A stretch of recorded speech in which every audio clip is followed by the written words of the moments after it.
Episode की starting में चूमारे इन सभी से चिल्लाती है, वो कहने लगती है कि तुम सभी के सभी लोग यहाँ से निकल जाओ जब तक मैं अपने गुस्से को कंट्रोल कर रखी हुई हूँ, वरना मैं तुम्हारी हालत इतनी खराब कर देती कि रेंगते हुए तुम यहाँ से निकलते। ये बात सुनकर ये बंदा उसे टॉन्ट मारता है मारिन को, और उससे कहने लगता है कि तुम्हें नहीं पता कि अगर तुम्हारे लिए क्या अच्छी चीज है। अगर ऐसी बात है तो तुम अपने इस ट्रेनिंग हॉल को गार्ड कर दिखाओ अब, और इससे ज्यादा तुम कुछ कर भी नहीं पाओगी। हे लिटिल ब्रदर, मैं तुम्हें सलाह देना चाहूंगा, क्या तुम यहाँ पर सीखने के लिए आए हो? अगर तुम ऐसी बात है तो तुम जो करंट हालत है इस ट्रेनिंग हॉल की वो वाकई में बहुत ज्यादा खराब है, और सारे के सारे टीचर ऑलरेडी इस जगह को छोड़कर जा चुके हैं। तो आखिरकार तुम मेरी लुओ फैमिली को ज्वाइन क्यों नहीं कर लेते हो? वहाँ का जो लुओ फैमिली का ट्रेनिंग हॉल है वो इससे ज्यादा बेटर है। ये बात सुनने के बाद हमारा एमसी उससे कहने लगता है कि नहीं, मैं यहाँ पर सीखने के लिए नहीं आया हूँ, बल्कि मैं टीचर के लिए अप्लाई कर आया हूँ। और जब ये बात सभी के सभी गुंडों को पता चलती है तो वो काफी शॉक हो जाते हैं और कहने लगते हैं कि आखिरकार ये बंदा कितना ही बड़ा है ये बच्चा, और यहाँ पे जो ट्रेनिंग में पार्टिसिपेट ना करते हुए टीचर बनने के लिए आया हुआ है। इसकी जो स्ट्रेंथ है वो अभी तक लेवल 1 के र्यून मास्टर तक भी नहीं पहुंची है, तो आखिरकार ये टीचर बनने के लिए अप्लाई कैसे कर सकता है यहाँ पे? और किसी को भी ये बात हजम नहीं हो रही होती है, और उसको देखकर एक बंदा पहचान लेता है और उससे कहने लगता है कि ये बंदा, इसकी शक्ल तो देखो,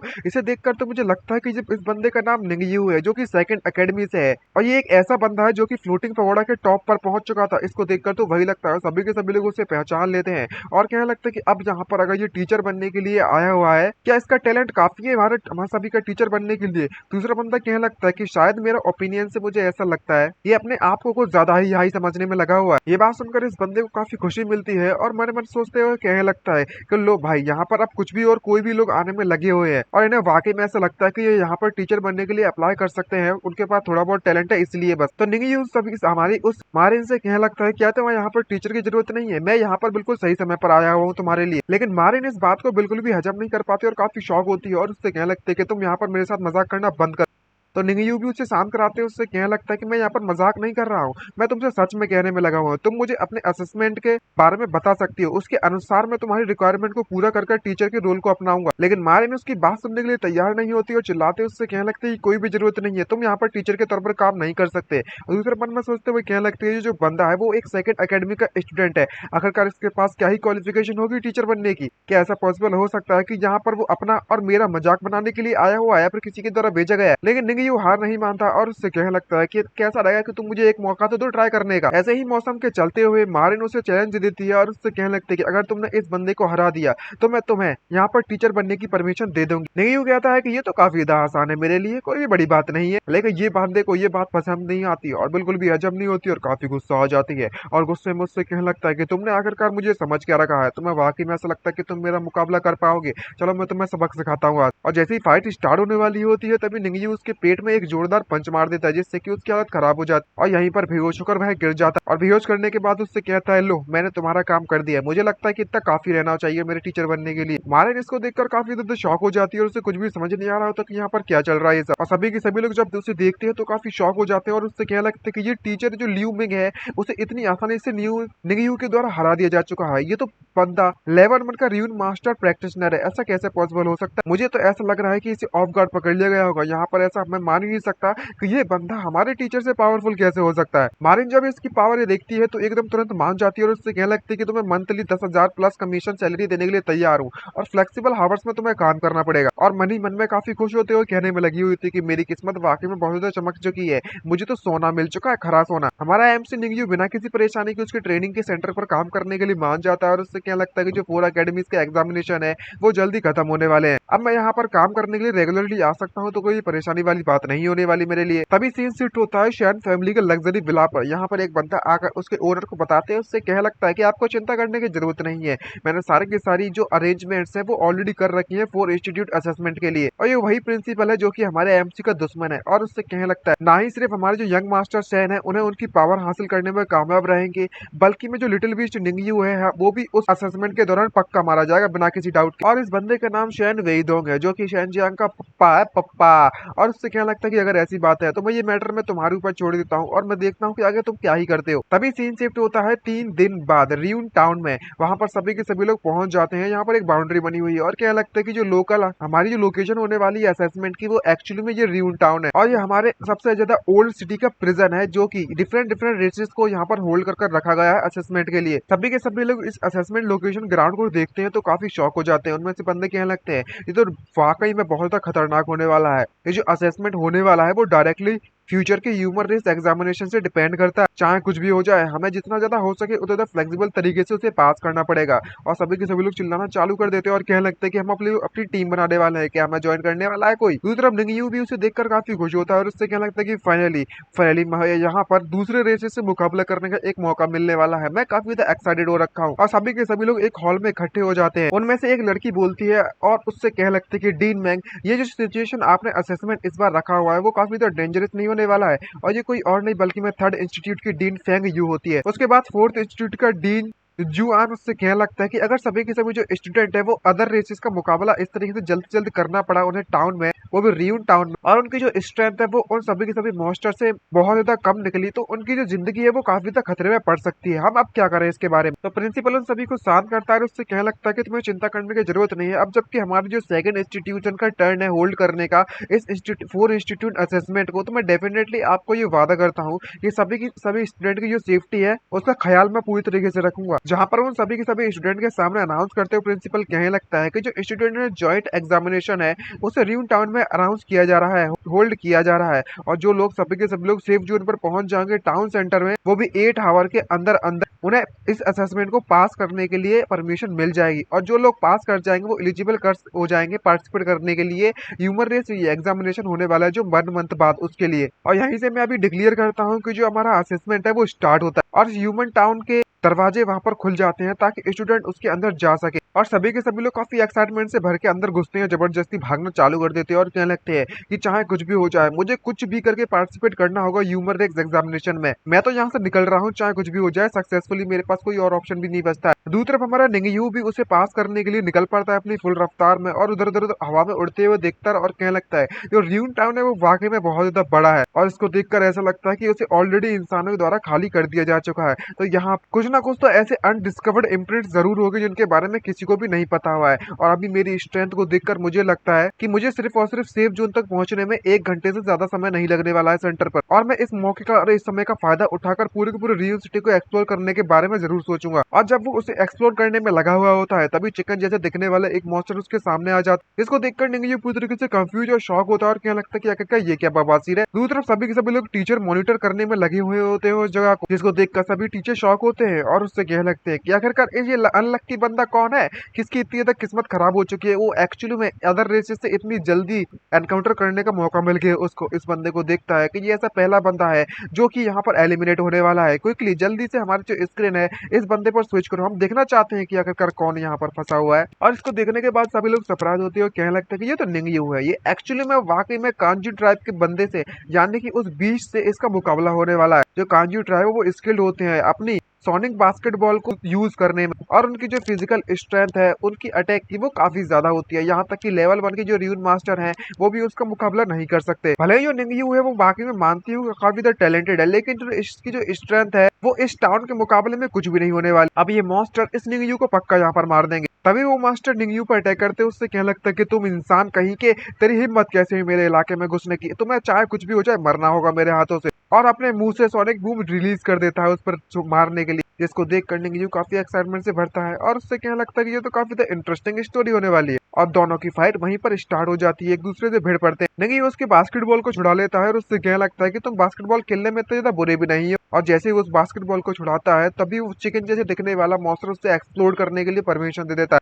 जिससे कि वो बॉल वहीं पर फट जाती है और किसी को भी इसके बारे में पता नहीं था और काफी कूल वाले पोज मारने लगता है ये मॉन्स्टर। और जब इतना बड़ा धमाका तभी कुल सभी लोग देखते हैं तो वो काफी ज्यादा शॉक हो जाते हैं, जिसे देखकर ये डीन भी काफी सरप्राइज होते हैं और उससे क्या लगता है कि तुम उन्हें एक्चुअली में यहाँ पर कांजी बास्केटबॉल को अपने हाथों से पकड़ लिया है, वो भी बिना किसी सेफ्टी टूल के, तुम वाकई में मरना चाहते हो क्या निंगयू। तभी दूसरा वाला डीन उससे क्या लगता है कि भले ये एक्सट्रीमली काफी ज्यादा टैलेंटेड है लेकिन ये बंदा काफी ज्यादा एरोगेंट भी है। और प्रिंसिपल इसको देखकर इतना खुश होता है कि उसके मन के अंदर लड्डू फूटने लगते हैं और कहने लगता है कि फाइनली ये एरोगेंट बास्टर्ड लिटिल बास्टर्ड मारा जा चुका है, मजा आ गया मजा। दूसरी तरफ जो चिकन होती है वो काफी ज्यादा खुश होती है और उससे क्या लगता है कि जैसा कि हमेशा होता है ये सभी के सभी जो ह्यूमन स्टूडेंट है वो काफी ज्यादा कमजोर है मेरे मुकाबले में। लेकिन तभी निंगयू बाहर निकलता है और उन सभी से कहने लगता है कि बस तुम्हारे अटैक पावर में बस इतनी ही पावर थी क्या लिटिल बीस्ट, तुमने तो मुझे पूरी तरीके से डिसअपॉइंट कर दिया। ये देखकर वो चिकन काफी शॉक हो जाता है और उससे क्या लगता है कि तुम आखिरकार इस धमाके से मरे क्यों नहीं हो। तो निंगयू उससे कहने कहने लगता है कि तुम्हारी जो वीक पावर है वो मुझे तो चोट भी नहीं पहुंचा सकती, मारने की तो बात ही अलग है। इसे देखकर इसे काफी गुस्सा आ जाती है और वो चढ़ बैठता है हमारे एमसी पर अटैक करने के लिए, और वहीं पर अपनी कुंजी सोल्जर 4 टेक्निक का इस्तेमाल करता है हमारे एमसी के तरफ। लेकिन ये घंटा फर्क नहीं पड़ता और वो बिल्कुल भी वहां से मूव नहीं करता, जिसको देखकर ये काफी शॉक होती है। उससे कहने लगता है कि आखिरकार ये कैसे पॉसिबल हो सकता है कि तुम्हें बिल्कुल भी फर्क नहीं पड़ रहा है इससे। तभी निंगली उससे कहता है कि तुम तो वाकई में बहुत ज्यादा कमजोर हो, मैंने सोचा भी नहीं था कि तुम इतने कमजोर होगे। मेरे पास तुम्हारे साथ खेलने के लिए समय नहीं है, तो मेरे लिए बेटर रहे कि मैं तुम्हें यहीं पर निपटा देता हूँ। और उठाकर दूर फेंक कर उसके साथ बास्केटबॉल तो छोड़ो, साला फुटबॉल खेलना चालू कर देता है और उस मॉन्स्टर की हालत बुरी तरीके से खराब हो जाती है। और काफी खुश होते हुए निंगी उससे कहने लगता है कि एक न्यू टाइप के एलियन रेस के मॉन्स्टर को मारने में मुझे काफी ज्यादा एक्चुअली में मजा आ रहा है, और मेरा जो ब्लेफुल ऑरा है ना वो भी इंक्रीज होने में लगा हुआ है। लगता है कि मुझे जितना ज्यादा हो सके उतना ज्यादा एलियन रेसेस से मुकाबला करना पड़ेगा। जब सभी के सभी लोग पब्लिक हमारी निंगयू को इस कुंजी को मारते हुए देखती है तो वो काफी शौक से भर जाती है और उससे कहने लगती है कि वाह, मानना पड़ेगा, निंगयू तो इतना पावरफुल निकला, हमें इसके बारे में कभी सोचा भी नहीं था। जैसा कि हमने उम्मीद की थी एक जीनियस बंदे से, ये बंदा जीनियस का भी एक जीनियस है। और हम जैसे जो ऑर्डिनरी फोक है, बुड्ढे हो चुके हैं, उनके मुकाबले में आजकल की जनरेशन काफी पावरफुल हो चुकी है। यहाँ तक कि जो लेडी डीन होती है वो भी उससे कहने लगती है कि जो कि मैंने अभी इसके बारे में कहा था वो मैं वापस लेती हूँ। ये जो यंग मैन है वो निंगयू वो वाकई में काफी ज्यादा टैलेंटेड, काफी स्ट्रॉन्ग है। और हेडमास्टर मैंग से वो पूछने लगता है कि जो कुंजी का अटैक है वो तो निंगयू को एक स्केच भी पहुंचाने में नाकामयाब रहा। आखिरकार तुम्हारे सेकंड एकेडमी के जो स्टूडेंट है उसने तुम्हारी पूरी एकेडमी है, उसने एक ऐसे जीनियस को प्रोड्यूस कर दिया है, वो इतना पावरफुल हो चुका है। तभी बॉस उससे कहने लगता है कि ये तो बस बेसिक मूव थे और कुछ भी नहीं। और तुम सभी को एक बात बताऊं, इतना टॉप टायर का एक जीनियस है ये बंदा, लेकिन यहाँ पर कुछ ऐसे लोग हैं जो कि अपने एकेडमी से उसे एक्सप्लेन करना चाहते हैं। मुझे लगता है कि उसका जो दिमाग है उसके दिमाग में सिर्फ और सिर्फ कचरा भरा होगा जो लोग उसे एक्सप्लेन करना चाहते हैं। और इस सिचुएशन में इस प्रिंसिपल की इतनी बेइज्जती हो चुकी है, बिना साबुन के किसी ने धो दिया हो इस तरीके से। और काफी गुस्सा करते हैं, मन में सोचते हुए क्या लगता है कि डैम इट लिटिल बास्टर कहीं का, तुम्हें चिंता करने की जरूरत नहीं, मैंने यहाँ पर कई सारे मॉन्स्टर तैयार कर रखे हुए तुम्हें सिर्फ स्पेशली तुम्हें मारने के लिए। आज तुम चाहे कुछ भी हो जाए इस असेसमेंट में पक्का मारे जाओगे। तभी सभी मॉनिटर की तरफ देखते हैं और कहने लगते हैं कि जो ली किंग क्विंग फेंग है वो सबसे ज्यादा क्लोजेस्ट है सेफ जोन को देखा जाए तो उसके मुकाबले में से कंप्लीट करने के लिए। जैसा कि हमने उम्मीद किया था, एक टॉप रैंक के जीनियस थे, वो भी फर्स्ट एकेडमी के, इसने इतने ज्यादा एलियंस का सामना किया था रोड के दौरान जब रोड से वह जाने में लगा हुआ था, और काफी ज्यादा खतरों का भी सामना करते करते वो फाइनली उसके नजदीक पहुंच चुका है। और ये सभी के सभी जो मॉन्स्टर है वह ऑलरेडी एडमिट कर चुके हैं हायर एकेडमी में, वो तो ऑलरेडी यहाँ पर आए नहीं है पार्टिसिपेट करने के लिए। तो जो ली किंग पॉइंट की जो स्ट्रेंथ है वो इस पूरे के पूरे असेसमेंट को डोमिनेट करने के लिए काफी रहने वाली है। और ये बंदा बिना किसी परेशानी के मॉन्स्टर को काटते पीटते आगे तरफ बढ़ने में लगा हुआ और काफी खुश होता है और कहने लगता है कि मैं उम्मीद करता हूँ कि जो असेसमेंट है वो इस बार दिया जाएगा वो मुझे कुछ सरप्राइजेस प्रोवाइड कर पाएगा, क्योंकि ये मॉन्स्टर मेरी स्ट्रेंथ के सामने कुछ भी नहीं है, मुझे और थोड़ा एंटरटेनमेंट चाहिए। दूसरी तरफ दिखाया जाता है शेन जियान को, जो कि सेकंड एकेडमी से है। वो भी इसको देखकर कहने लगता है कि इसकी स्ट्रेंथ भी कमजोर नहीं है, ये भी काफी ज्यादा पावरफुल है। और तो और सिर्फ इतना ही नहीं, सभी के सभी एलियंस उसका दरवाजा रास्ता रोकने की कोशिश कर रहे हैं, लेकिन शेन जियान बिना किसी परेशानी के उनको स्मैश कर आगे बढ़ने में लगा हुआ। जैसा कि हमने उम्मीद की थी एक जीनियस बंदे से जिसके पास चीप लेवल का इम्प्रिंट मौजूद है और वो निंगयू के मुकाबले में बिल्कुल भी कमजोर नहीं है। मे भी ऐसा पॉसिबल हो सकता है कि वो और भी ज्यादा पावरफुल हो और शेन जियान सभी मॉन्स्टर को किक करके मारकर आगे बढ़ता है। तो रुक कर मान में सोचते हुए कहने लगता है कि चाहे कुछ भी हो जाए मुझे जल्द से जल्द सेफ जोन की तरफ बचना होगा और वहां पर पहुंचकर जो आइटम मेरे लिए रखा हुआ है उस आइटम को मुझे लेना होगा। और वहां से सोचकर भागना चालू कर देता है। तो सभी लोग उसमें से देखते हैं और कहने लगते हैं कि अगर निंगयू की बात की जाए तो ये बंदा सेफ जोन की तरफ तो बिल्कुल भी नहीं भागने में लगा हुआ है। इस असेसमेंट को स्टार्ट हुए ऑलरेडी 2 घंटे से ज्यादा समय बीत चुका है, निकल चुका है, लेकिन ये बंदा अभी भी उस ग्राउंड की तरफ घूमने में लगा हुआ है। दूसरी तरफ दिखाया जाता है कि किस तरीके से निंगयू उन सभी के सभी एलियंस को, अदर रेसेस को मारने में लगा हुआ ताकि वे उनकी जो ब्लेसफुल एनर्जी है उसे एब्जॉर्ब कर सके। और उसको मारने के बाद कहने लगता है कि ये जो करप्टर्स है इसकी जो लेवल है वो काफी ज्यादा लो है और इसकी जो इविल एनर्जी है इतने ज्यादा मॉन्स्टर को मारने के बाद वो मुझे ज्यादा हासिल नहीं हुई है। मुझे लगता है कि मुझे कुछ हाई लेवल के एलियंस की जरूरत पड़ेगी अगर पावरफुल बनना है तो। और जब सभी के सभी लोग इसको इस तरीके से फाइट करते हैं देखते हैं तो वो काफी शॉक हो जाते हैं और कहने लगते हैं कि ऐसा पॉसिबल हो सकता है कि जो निंगयू है वो इस इलाके में खुली तरीके से इसलिए घूमने में लगा हुआ है ताकि वो एलियंस को ढूंढ सके। इम्पॉसिबल, इस टाउन के पूरे टाउन के अंदर यहाँ पर सभी के सभी लोग एलियंस को अवॉइड करने के लिए लगे हुए हैं, लेकिन इस बंदा को तो देखो, ये बंदा तो खुद जाकर ढूंढने में लगा हुआ है इस एलियन को। आखिरकार कैसे? आफ्टर ऑल यहाँ पर अभी भी हाई लेवल के एलियंस जो बचे हुए स्टार में, इस बंदे को यहाँ से निकल लेना चाहिए। तभी निंगयू सामने की तरफ जाता है तो देखकर काफी सरप्राइज हो जाता है, क्योंकि उसकी तरफ कई सारे बड़े बड़े मॉन्स्टर हाई लेवल के आने में लगे होते हैं। और जब जनता ये सब देखती है तो वो काफी शौक होती है, उससे कहने लगती है कि यहाँ पर ये सब क्या चलने में लगा हुआ है, जरा एक मिनट रुको। तुम कहना चाहते हो कि जितने भी एलियंस है सभी के सभी डायरेक्शंस के वो सभी के सभी निंगयू की तरफ बढ़ने में लगे हुए हैं। ओ शिट, ये निंगयू तो इस वक्त काफी डेंजर में फंस चुका है। जब ये बात बॉस को पता चलती है तो वो काफी गुस्से में उस पर चिल्लाता है प्रिंसिपल पर, और उससे कहने लगता है कि आखिरकार इतने ज्यादा एलियन रेसेस यहाँ पर क्या करने में लगी हुई है, तुमने यहाँ पर कुछ ना कुछ तो गड़बड़ की है इस असेसमेंट के साथ। इसको देखकर प्रिंसिपल काफी मुस्कुराता है और उससे कहने लगता है कि तुम बकवास करना बंद करो, जब तुम्हारे पास कोई भी एविडेंस नहीं है। ये तो सीधी सीधी देखने में लगा हुआ है कि जो एलियन रेवोट है, मतलब एलियंस ने हमला बोल दिया है मीनिंग मॉन्स्टर्स ने। तो लेडी डीन उससे कहने लगती है कि आपको चिंता करने की जरूरत नहीं है डीनचू, जब तक जो निंगयू है वो सेफ जोन की तरफ भागना चालू कर देगा तो यहाँ पर कोई भी खतरे वाली बात नहीं होने वाली है, और वो बिना किसी परेशानी के सेफ तरीके से वहां से एस्केप करने में कामयाब रहेगा। तो आपको इतना ज्यादा चिल्लाने की या फिर टेंशन लेने की जरूरत नहीं है। अगर इतना भी ये आइडिया तुम्हें पसंद नहीं आ रहा है तो हम खुद जाकर उसे रेस्क्यू कर सकते हैं। तभी बॉस जी उससे चिल्लाते, उससे कहने लगता है कि अगर निंगयू को यहाँ पर कुछ भी हो गया तो एक बात का ख्याल रखना, तुझे इतनी बुरी हालत कर दूंगा तेरी कि तेरी 7 पुश्ते भी पे करेंगे इसके लिए जो तुमने उसके साथ किया है। लेकिन ये प्रिंसिपल जोर जोर से हंसता है और उससे हंसते काफी खुशी के ठिकाना नहीं रहता है, और उससे कहने लगता है कि जब तक वो बंदा उस सेफ जोन से निकलने में कामयाब रहेगा तो मुझे लगता है कि वो सुरक्षित रहेगा। लेकिन दूसरी तरफ मन में सोचते हुए कहने लगता है कि इतनी ज्यादा एलियन रेसेस उसका पीछा करने में लगी हुई है, वो लिटिल बास्टर्ड अब पक्का सर्वाइव नहीं कर सकता। दूसरी तरफ दिखाया जाता है कि काफी सारे मॉन्स्टर्स ने निंगयू को चारों तरफ से घेर लिया, लेकिन पता चलता है कि निंगयू तो बिल्कुल भी डरा ही हुआ नहीं है, बल्कि उन्हें देखकर काफी एक्साइटमेंट से भर जाता है और कहने लगता है कि फाइनली मुझे जो चीज चाहिए थी वो मिल चुकी है यहाँ पे। और सभी के सभी लोग जब उसको इस तरीके से कई सारे मॉन्स्टर का सामना करते हुए देखते हैं और कहने लगते हैं कि निंगयू है वो इतना डर चुका है कि वो एक नंबर का बेवकूफ बन चुका है और उसका दिमाग काम नहीं कर रहा है, बल्कि मैं ये भाग भी नहीं पा रहा है वहां से। लगता है कि जो फिजियोलॉजिकल क्वालिटी है एक जीनियस की वो बस इतनी ही थी, और इसके जो पैर है वो काम नहीं कर रहे होंगे, वो काफी कमजोर हो चुका होगा। लेकिन निंगयू की तरफ काफी सिचुएशन पूरी तरीके से डिफरेंट होती है और वो काफी एक्साइटमेंट से कहने में लगा होता है कि जो गॉड मोड है उसे एक्टिवेट किया जाए,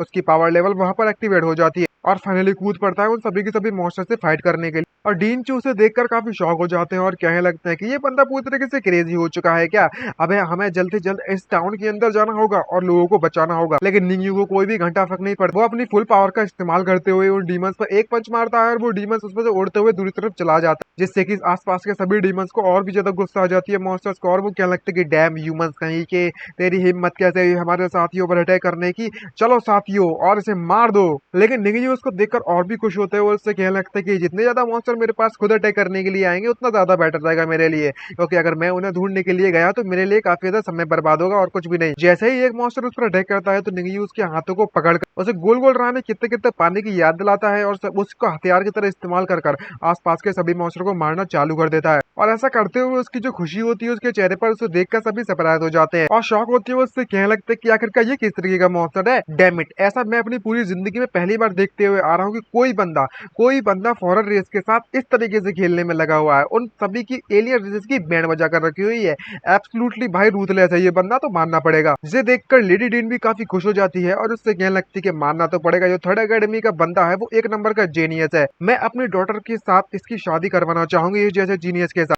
भाई साहब ये तो हमारे निंगयू के पार्टनर भी ढूंढने में लगे हैं वो भी। और दूसरे वाला डीन भी काफी खुश होता है, उससे कहने लगता है कि अगर ये मेरे फोर्थ एकेडमी का स्टूडेंट होता तो मैं अपने एंसेस्टर की तरह इसे वर्शिप करता, इसकी पूजा करता। और बॉस टू से देखकर काफी खुश हो जाते हैं और कहने लगते हैं कि ये बंदा वाकई में समथिंग है, मानना तो पड़ेगा, इसने सभी के सभी लोगों को खुश कर दिया। लेकिन इस बीच जो डीन की इस प्रिंसिपल डीन की हालत इतनी खराब होती है डीन मिंग की कि आगे से गीली पीछे से पीली और भाई जली हुई होती है पूरी की पूरी। और क्या लगता है कि इम्पॉसिबल, ये लिटिल बास्टर्ड आखिरकार इतना स्ट्रॉन्ग कैसे हो सकता है, ये आखिरकार एक रियून मास्टर कब से बन गया, मुझे तो इसके बारे में पता भी नहीं है। इसने अभी अभी तो अपने मार्क को एक्टिवेट किया था कुछ दिनों पहले, इतना पावरफुल कैसे हुआ यार है। और निंगयू उन सभी मॉन्स्टर को एक एक करके पीटना चालू करता है और पीट कर काफी ज्यादा खुशी मनाते हो। क्या लगता है कि वाह मजा आ गया भाई, यही तो चाहिए था जिंदगी में। और जब निंगयू को इस तरीके से पीटते हुए मॉन्स्टर देखते हैं तो मॉन्स्टर की आगे से गिली और फटकर चौड़ हो जाती है और अपने जान बचाने के लिए वहां से भागने लगते हैं और क्या लगता है कि डेविल, ये ह्यूमन एक डेविल है, गोश्त भूत भागो, मम्मी हमें बचा लिए उन्हें को। लेकिन हमारा एमसी स्मॉल का अच्छी तरीके से फायदा उठाता है और उससे कहने लगता है कि तुम्हें वाकई में ऐसा लगता है कि तुम मेरे हाथों से बचकर निकलने में कामयाब रहोगे, तुम सभी के सभी लोग मेरे पे भी दो, मैं तुम्हें अपने हाथों से मारूंगा और काफी ज्यादा ब्लिसफुल एनर्जी को इकट्ठा करूंगा। तभी दूसरी तरफ हमें 6 घंटे बाद दिखाया जाता है रियून टाउन के सेफ जोन पर। यहाँ पर ये बंदा टॉप पे जाकर खड़ा हो जाता है, तो सभी लोग उसे देखकर कहने लगते हैं कि मैंने सुना है जो ली क्विन फेंग है वो पहला बंदा है जो कि सेफ जोन में पहुंचने में कामयाब रहा था। मानना पड़ेगा ये बंदा एक नंबर का जीनियस है। डैम इट, मैं यहाँ पर मैनेज करने में कामयाब रहा, किस तरीके से इतनी मेहनत कर पहुंचा था इतना हार्डशिप का सामना करने के बाद। लेकिन जो जीनियस के बीच का और ऑर्डिनरी पर्सन के बीच की जो डिफरेंस है वो वाकई में बहुत ज्यादा है। तभी उनमें से एक बंदी चिल्लाती है और उससे कहने लगती है इधर उधर देखने के बाद कि यहाँ पर सिर्फ और सिर्फ 1 घंटा 2 घंटे बचे हुए हैं इस एग्जाम को खत्म होने में, लेकिन जो निंगयू है वो यहाँ पर अभी तक क्यों नहीं पहुंचा है। तो दूसरा बंदा उसकी बात सुनकर भी काफी सरप्राइज होता है और कहने लगता है कि तुमने ये बात तो सही कहा, ये बंदा एक नंबर का जीनियस था जो कि पगोड़ा फ्लोटिंग स्लेक्टर पगोड़ा के टॉप पर पहुंच चुका था और उसका जो टैलेंट है वो कंपेयर किया जाए तो ली क्विन के मुकाबले में काफी बेटर है। तो आखिरकार ये बंदा यहाँ पर पहले क्यों नहीं आया है? क्या ऐसा पॉसिबल हो सकता है कि किसी चीज के कारण ये काफी जो डिले हो चुका है और लेट हो चुका है? लेकिन जब ये बात ली क्विन सुनता है तो वो अपने आप को काफी ऊंचा समझता है और उसकी बेइज्जती करते हुए उससे कहने लगता है कि तुम सभी के सभी लोग बस नो बड़े हो, आखिरकार तुम मुझे किससे कंपेयर करने में लगे हो? उसकी हालत इतनी ज्यादा अच्छी नहीं है कि मुझसे कंपेयर किया जाए उसे। उस बंदे को देखकर सभी लोग डर जाते हैं और उससे कहने लगता है कि तुम्हारी बात भी सही है, वह बस एक गुड फॉर नथिंग है जो कि अभी अभी तक सेफ जोन की तरफ नहीं पहुंचा है और उसकी इतनी हिम्मत भी नहीं है कि वो चैलेंज कर सके ली क्विन को। और उसका जो सो कॉल्ड रीच उस पहुंच चुका था उस पगोड़ा के फ्लोटिंग पगोड़ा के टॉप पर, वो तो बस एक मजाक था और कुछ भी नहीं। मुझे इस बात का डर है कि जो निंग यू है वो काफी ज्यादा इस एग्जाम में आने के बाद डर चुका होगा ऑलरेडी और सभी की सभी लोग ली क्विन के सामने अपनी इज्जत को बढ़ाने के लिए उसकी बेइज्जती करते हैं निंग यू की और उससे कहने लगता है कि तुम्हें अपनी इतनी जल्दी कंक्लूजन पर नहीं पहुंचना चाहिए। आफ्टर ऑल जो निंग यू है वो पगोड़ा के टॉप पर जो पहुंच चुका था उसके पास एक एक्स्ट्रा ऑर्डिनरी टैलेंटेड है और काफी ज्यादा लोग उसके सपोर्ट में बात भी करने लगते हैं। मुझे लगता है कि उस यहाँ पर पहुंचते पहुंचते उसे काफी ज्यादा पावरफुल फॉरन रेस का मुकाबला करना पड़ा होगा जिससे कारण वो काफी डिले हो चुका है। लेकिन फ्रैंक इसको देखकर उसकी बात सुनता है, उससे कहने लगता है कि अगर वो बंदा वाकई में टॉप पर पहुंच सकता है, वो जैसा कचरा बंदा सेफ जोन पर पहुंच सकता है, अगर वो बंदा यहाँ पर आ जाता है तो मैं तुम्हें दिखाऊंगा कि आखिरकार टॉप जीनियस के बीच में और एक लूजर जीनियस के बीच में डिफरेंस क्या होता है, मेरी पावर और उसकी पावर में कितना डिफरेंस है। तभी सभी के सभी लोग वहां से अपनी जान बचाकर भागने लगते हैं लोग और चिल्लाते हैं, उससे कहने लगते हैं कि शिट, यहाँ पर ये सब क्या चलने में लगा हुआ है, डैम इट, जो फॉरन रेसेस है उन्होंने रीआउट कर दिया है और वे सभी के सभी लोग हमारे सेफ जोन के सेंटर पर बढ़ने में लगे हुए हैं। ये आखिरकार ये जो सेफ जोन है वो अटैक से पूरी तरीके से सुरक्षित है, तो हमें वहां पर अपनी जान बचाने के लिए अंदर जाना चाहिए। तभी उनमें से एक मॉन्स्टर उसकी तरफ देखता है और कहने लगता है कि ये जगह ह्यूमन की सेफ जोन है, हमें वहां पर चार्ज इन करना चाहिए। अगर हम सभी के सभी ह्यूमंस को अपने होस्टेज के तौर पर इस्तेमाल कर लें, जो डेविल हमारा पीछे करने में लगा हुआ है, हम उससे अपनी जान बचा सकते हैं। तुम सभी के सभी मॉन्स्टर मुझे फॉलो कर। और सभी के सभी लोग जैसे ही उस शील्ड के पास पहुंचते हैं तो वो शील्ड उन्हें दिखाई नहीं देती और डायरेक्टली उस शील्ड से जाकर टकरा जाते हैं जिससे कि वो पीछे गिरते हैं। इस तरीके के बिहेवियर को जब ये सभी लोग देखते हैं तो पूरी तरीके से कंफ्यूज और शॉक होते हैं और समझ नहीं आ रहा होता कि ये सब क्या चल रहा है और कहने लगता है कि यहाँ पर क्या होने में लगा हुआ है। ये सभी के सभी जो मॉन्स्टर्स हैं वो इस ह्यूमंस के सेफ जीवन को बिना कुछ सोचे समझे इन्वेट करने के बारे में सोचने में लगे हुए हैं। क्या जो फॉरेन रेसेस है वो वाकई में हमसे इतने ज्यादा डरी हुई है किसी चीज से, लेकिन इसको देखकर तो ऐसा लगता है कि कोई उन्हें हंट करने में लगा हुआ है। तभी वहां पर एंट्री होती है अपने निंगयू, जिसको देखकर वो और भी ज्यादा घबरा जाते हैं और क्या लगता है कि शिट, ये डेविल यहाँ पर भी आ चुका है, मम्मी कोई तो बचा ले मुझे, इस बंदे ने तो हमें फिर से पकड़ लिया, मैं मरना नहीं चाहता, भागो। मॉन्स्टर के इस तरीके के बिहेवियर को देखने के बाद सभी लोग पूरी तरीके से कंफ्यूज होते हैं और निंगयू को देखकर काफी खुश भी हो जाते हैं और कहने लगते हैं कि ऐसा पॉसिबल हो सकता है कि ये सभी के सभी जितनी भी फॉरेन रेसेस है वो हमारे निंगयू से इतना ज्यादा डरे हुए हैं कि वो उसका मुकाबला भी नहीं कर सकते। लेकिन कुछ स्टूडेंट को इस बात पर भरोसा नहीं होता और वो चिल्लाते हुए कहने लगता है कि ये पूरी तरीके से इम्पॉसिबल है, मैं इस बात को मानने के लिए बिल्कुल भी तैयार नहीं हूँ। लेकिन निंगयू उन मॉन्स्टर की तरफ बढ़ता है, उससे कहने लगता है कि मैंने यहाँ पर इतने ज्यादा मॉन्स्टर को मार दिया लेकिन मुझे बिल्कुल भी एनर्जी नहीं मिली है, ये मेरे लिए बिल्कुल भी सेटिस्फाई नहीं होने वाला। लगता है कि अब तुम सभी के सभी लोग मेरा शिकार बनने वाले हो और कूद पड़ता है उन सभी पर अटैक करने के लिए, जिसको देखकर वो सभी के सभी मॉन्स्टर पूरी तरीके से शॉक हो जाते हैं और निंगयू एक जमीन पर पंच मारता है और वो मॉन्स्टर वहीं पर गिर जाते हैं। और जब पूरी की पूरी पब्लिक उसके इतने पावरफुल लेवल को देखती है तो काफी शॉक होती है, उससे कहने लगती है कि ये बंदा डायरेक्टली इन सभी के सभी मॉन्स्टर के बीच में अटैक करने के लिए कूद पड़ा और सिर्फ कूदा ही नहीं है बल्कि वो उन्हें मारने में कामयाब भी रहे और उसको मॉन्स्टर को मारने की रफ्तार इतनी ज्यादा तेज होती है कि सभी लोग काफी खुश शौक हो जाते हैं और उन मॉन्स्टर की पूरी पूरी फट जाती है और वो उन्हें चालू कर देते हैं और कहने लगता है कि मुझे घर जाना है, प्लीज मुझसे दूर रहो। इसको देखकर वो काफी स्टूडेंट काफी ज्यादा खुश हो जाते हैं और उससे लगता है कि ये कंफर्म हो चुका है, ये फॉरेन रेसेस है वो निंगयू से डरने में लगी हुई है, ये कंप्लीटली निंगयू सभी के सभी फॉरेन रेसेस को डोमिनेट करने में लगा हुआ है। और जब सभी के सभी लोग निंगयू की इतना पावर देखते हैं तो वो कहने लगते हैं कि अच्छा, तो जो ली क्विनफेंग अभी जिस बंदे की बात करने में लगा हुआ था, जिस कचड़े की बात करने में लगा हुआ था, वो कचड़ा कोई और नहीं बल्कि मैं ये है। अगर ये बंदा कचड़ा है तो हम तो फिर कुछ भी नहीं है ना, इसने कम से कम 100 फॉरेन रेसेस को अपने हाथों से मार दिया है, क्या ये इंसान भी है? और निंगयू बिना किसी परेशानी के उन सभी मॉन्स्टर को मारने में कामयाब रहा और मारने के बाद उससे क्या लगता है कितनी तो शेम वाली बात है कि अगर मेरे पास थोड़ा बहुत और समय होता तो शायद मैं किसी भी एक बंदे को एक मॉन्स्टर को भी यहाँ से नहीं भागने देता। खैर अब जबकि मेरे पास बिल्कुल भी समय नहीं बचा है तो वो अंदर आ जाता है सेफ जोन के और कहने लगता है मैं उम्मीद करता हूँ कि मैं यहाँ पर लेट नहीं हूँ। सभी लोग इसको देखकर काफी खुश होते हैं और उससे कहने लगते हैं कि नहीं तुम बिल्कुल भी लेट नहीं है बच्चे। और सभी के सभी लोग निंगयू के यहाँ पर आने के बाद ली क्विनफेंग की बेइज्जती करते हैं और उससे कहने लगते हैं कि ओहो जरा इस बंदे को तो देखो, अभी अभी यहाँ पर कोई ये नहीं कहने में लगा हुआ था कि वे सभी के सभी लोग अपने और निंगयू के बीच में डिफरेंस दिखाना चाहते हैं पावर के। अगर तुम में अब इतनी और ज्यादा औकात है या फिर इतनी ज्यादा हिम्मत है तो आओ आओ अब अपनी पावर का डिफरेंस दिखाओ, हम भी इंतजार करने में लगे हुए हैं। मैं और ज्यादा इंतजार नहीं कर सकता, मैं एक शोडाउन देखना चाहता हूँ जो कि दो अकेडमी के जीनियस के बीच में होने वाला है। ये वाकई में बहुत स्पेक्टेकुलर रहेगा अगर हम लोग उसे देखेंगे तो। लेकिन जी बात ली किंग के फैन के सीधे दिल पर लग जाती है और वो उससे कहने लगता है कि मैं भी यहाँ पर 100 फॉरन रेसेस को एक बार में सिलेक्ट कर सकता हूँ, उन्हें मार सकता हूँ। अब जबकि मैंने निंगयू की स्ट्रेंथ को देख लिया है तो मैं उसे एक्नॉलेज करने के लिए तैयार हूँ, उसे मानने के लिए तैयार हूँ कि वो भी पावरफुल बंदा है। और चाहे कुछ भी हो जाए जब मुझे एक अपॉर्चुनिटी या फिर एक मौका मिलेगा तो मैं उस बंदे से जरूर एक दिन फाइट करूंगा। निंगयू की स्ट्रेंथ देखकर इसकी इतनी फट जाती है कि वो वहां से मूव भी नहीं कर पाता और सभी लोग इसको देखकर नोटिस कर लेते हैं और कहने लगते हैं कि ये कितना ज्यादा डरपोक वाला बंदा है। हमें लगा था कि यहाँ पर ये काफी पावरफुल और काफी ज्यादा बहादुर बंदा होगा जो कि लड़ने के लिए तैयार है, लेकिन इसको बात को देखकर इसके एक्शंस को देखकर लगता है कि ये बस एक नंबर का डरपोक है। अब जब ली क्विनफेंग की सच्चाई जब बाहर आ जाती है तो वो काफी गुस्से में चिल्लाते उन सभी से कहने लगता है कि तुम सभी के सभी लोग अपना मुंह बंद कर लो, अगर तुमने एक वर्ड भी बाहर कहा तो मैं तुमसे आकर डायरेक्टली फाइट करूंगा जब तक तुम मर नहीं जाते। और जितनी भी जनता इस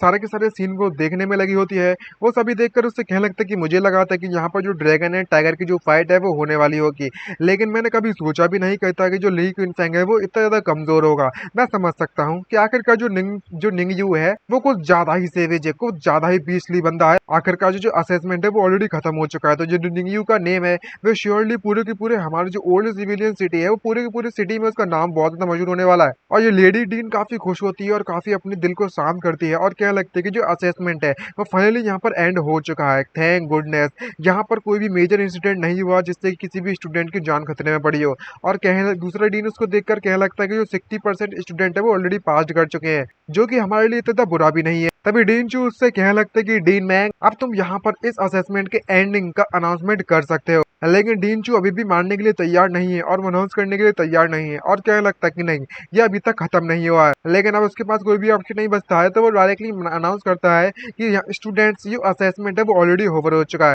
इस पूरे के पूरे असेसमेंट के दौरान निंगयू ने काफी ज्यादा बेस्ट तरीके से परफॉर्म किया है तो इसलिए वो रिसीव करेगा direct admission spot higher academy के लिए, जिसको देखकर सभी के सभी स्टूडेंट काफी गुस्से में आ जाते हैं और कहने लगते हैं कि डैम इट आखिरकार तुमने इसको असेसमेंट से पहले क्लियर क्यों नहीं किया था। हायर एकेडमी एडमिशन स्पॉट यहाँ पर सिर्फ और सिर्फ पूरे के पूरे एंटायर ओल्ड सिविलियन सिटी में 10 स्पॉट्स हैं और मैं भी इस बात के लिए रिपोर्ट करना चाहूंगा, ये पूरी तरीके से रेजेड है और कुछ नहीं। तभी ये डीन मैंग उससे कहने लगता है कि अब जबकि यहाँ पर सभी के सभी लोग इंटरेस्ट के लिए फेयरनेस के बारे में बात करने वाला हूँ तो मैंने डिसाइड कर लिया है कि मैं सेकंड असेसमेंट ऐड करने वाला हूँ तुम सभी के लिए। तुम सभी के सभी लोग निंगयू को चैलेंज कर सकते हो और जो भी उसे हराने में कामयाब रहेगा तो उसका जो एडमिशन स्पॉट है उस बंदे को दे दिया जाएगा। और यहाँ पर ये डीन सही तरीके से खेल जाता है तो सभी लोग काफी खुश होते हैं और कहने लगते हैं कि फाइनली वाओ हमें ऐसे चैलेंज करने का मौका मिलने में लगा हुआ है, अगर ऐसी बात है तो उसका जो स्पॉट है हम उसे पक्का लेने वाले हैं। जिसे देखकर डीन चू काफी गुस्से में आकर उससे चिल्लाते हैं, उससे कहने लगता है कि तुम जानबूझकर निंगयू को टारगेट करने में लगे हो। तो डीन मैंग उसको उससे कहने लगता है कि तुम्हें इतना ड्रामेटिक होने की बिल्कुल भी जरूरत नहीं है,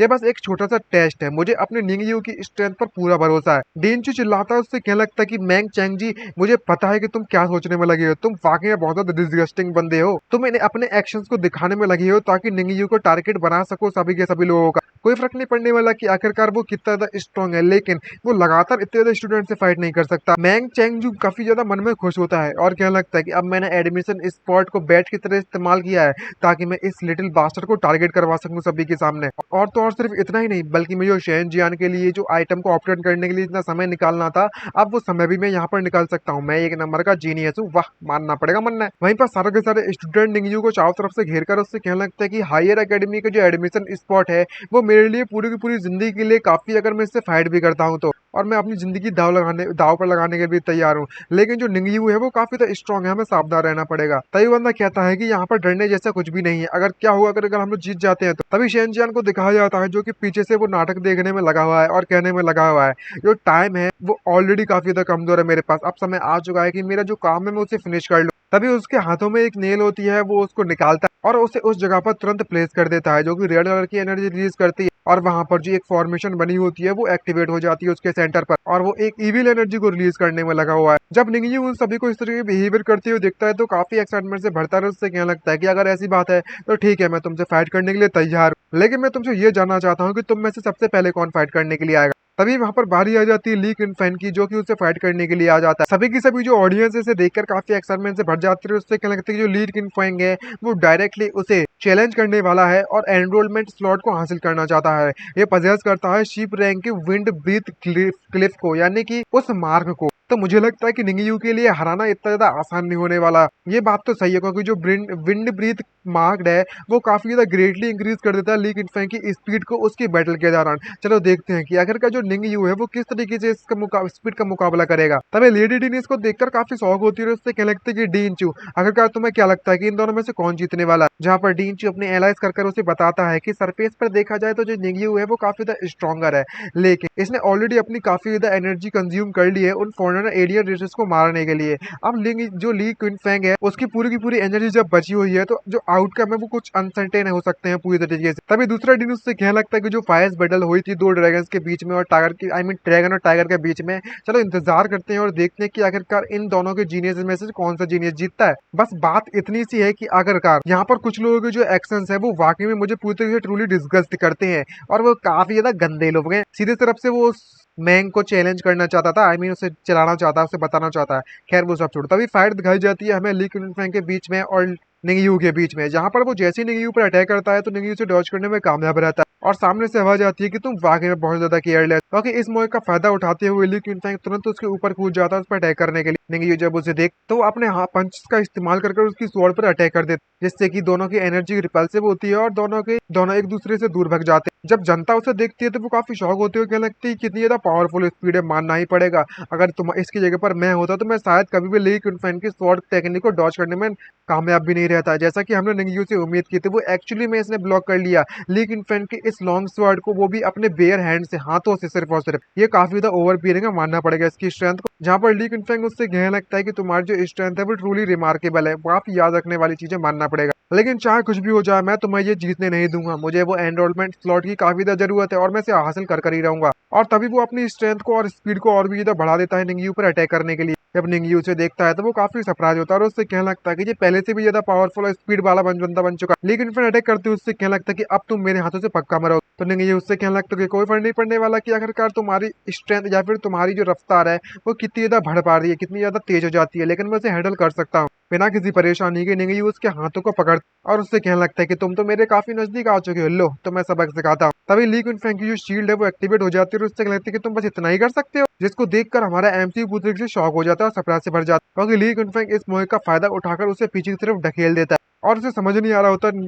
निंगयू को कि ये सब क्या चलने में लगा हुआ है। बिना मेरी डिवाइन पावर को, डिवाइन फॉर्म को इस्तेमाल किए हुए तो मुझे लगा कि मैं इतना काफी पावरफुल था कि मैं राइवल कर सकूं मिड लेवल के फर्स्ट ग्रेड के मार्क्ड मास्टर पर, लेकिन अभी अभी जो वो पावर मैंने जो अनलीस्ट की थी वो उसे इस स्ट्रेंथ बैरियर के द्वारा, जो कि ली कुन के द्वारा रिलीज किया गया था, उसे ब्लॉक कर लिया जा चुका है। आखिरकार वो चीज अभी इसके पास थी तो थी क्या। जब डीनचू उसे देखते हैं तो वो काफी शौक हो जाते हैं और उससे कहने लगता है कि ये तो सील टेक्निक विंड बैरियर है, जहाँ पर ड्रिल कुन उस बैरियर का इस्तेमाल कर निंगयू के सभी अटैक से बचता है। और बताते हैं कि जो विंड बैरियर है वो एक सील टेक्निक है जिसे कंजक्शन के लिए यूज किया जाता है, सारी की सारी ब्रीथ सील, विंड ब्रीथ को एक जगह पर सील करने के लिए। और ये जो टेक्निक है वो विंड का इस्तेमाल करती है एक बैरियर बनाने के लिए, ताकि वो अपने आप को बचा सके। और जब इस पर अटैक किया जाता है तो जो बैरियर है वो एब्जॉर्ब कर देता है पूरी की पूरी अटैक पावर को, और सारी की सारी अटैक पावर को विंड के फॉर्म में रिलीज कर देता है चारों तरफ। दूसरा वाला डीन इसको सुनने के बाद काफी सरप्राइज होता है और कहने लगता है कि ली कुन ने एक्चुअली में इस सील टेक्निक को सीख लिया है, निंगयू वाकई में इस बार हारने वाला है। तभी ली कुन निंगयू के एक अटैक को रोकने के बाद चने के झाड़ पर चढ़ जाता है और उससे क्या लगता है कि तुम्हें अपने कदमों के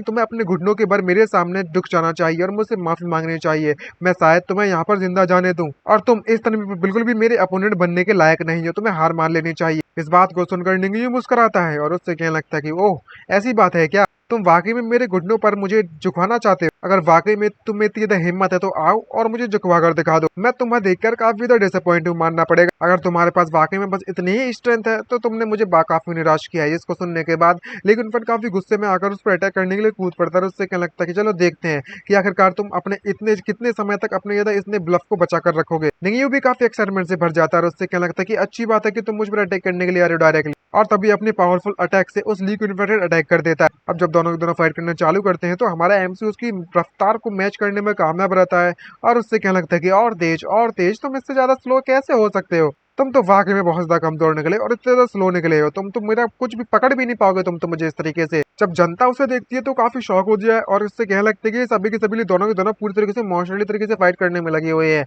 मेरी जो आंखें हैं वो इनकी फाइट को अब बिल्कुल भी मैच नहीं कर पा रही है, मैं देख भी नहीं पा रहा हूँ। आखिरकार मेरी कौन मदद करेगा इसे देखने के लिए इनकी फाइट्स को? और जब ये बात इस लेडी डीन को पता चलती है तो वो काफी एक्साइटमेंट से भर जाती है और उससे कहने लगता है कि निंगियो की स्पीड है वो ली क्विंटन के मुकाबले में बिल्कुल भी इन्फीरियर नहीं है। मानना पड़ेगा ये बंदा है वो काफी ज्यादा मॉन्स्टर स्ट्रेंथ है इसके पास। तो दूसरा वाला डीन उससे कहने लगता है कि ये सिर्फ और सिर्फ तब तक है जब तक जो विंड बैरियर है वो ली क्विंटन को इनविजिबल बनाता है। ये तो सिर्फ और सिर्फ कुछ समय की बात है जिससे पहले की जो निंगियो है वो पूरी तरीके से हार जाएगा। तभी ली क्विंटन उस पर अटैक करता है। उससे कहने लगता है कि अब तुम पक्का मरे जाओगे, यहीं पर मैं खत्म करता हूँ इस फाइट को। तो निंगियो उसकी स्वॉर्ड को अपनी दोंगली से पकड़ता है और उससे कहने लगता है कि जो नेक्स्ट मूव होने वाला है वो हमारा विनर को डिसाइड करने वाला है। और जो दो मूव्स थे उससे ये पता चलेगा कि तुम्हारी लाइफ एंड डेथ के बारे में, कि तुम जिंदा रह पाते हो या नहीं रह पाते। इसको देखकर ली क्विंटन की फट जाती है और वो अपनी स्वॉर्ड को छोड़कर वहीं पर दूर निकल लेता है, जहाँ पर हमारा एमसी निंगियो उसके पेट पर एक जोरदार किक मारता है जिससे कि उसके मुंह से जोर से जोरदार खून निकलने लगा। ली क्विंटन वहीं पर बेहोश होकर गिर जाता है और मन में सोचते हुए कहने लगता है कि इस बंदे ने एक्चुअली में मेरे विंड बैरियर को तोड़ने में कामयाब रहा। कि आखिरकार इस बंदे की किसी के इमोशनल तरीके की स्ट्रेंथ है भाई।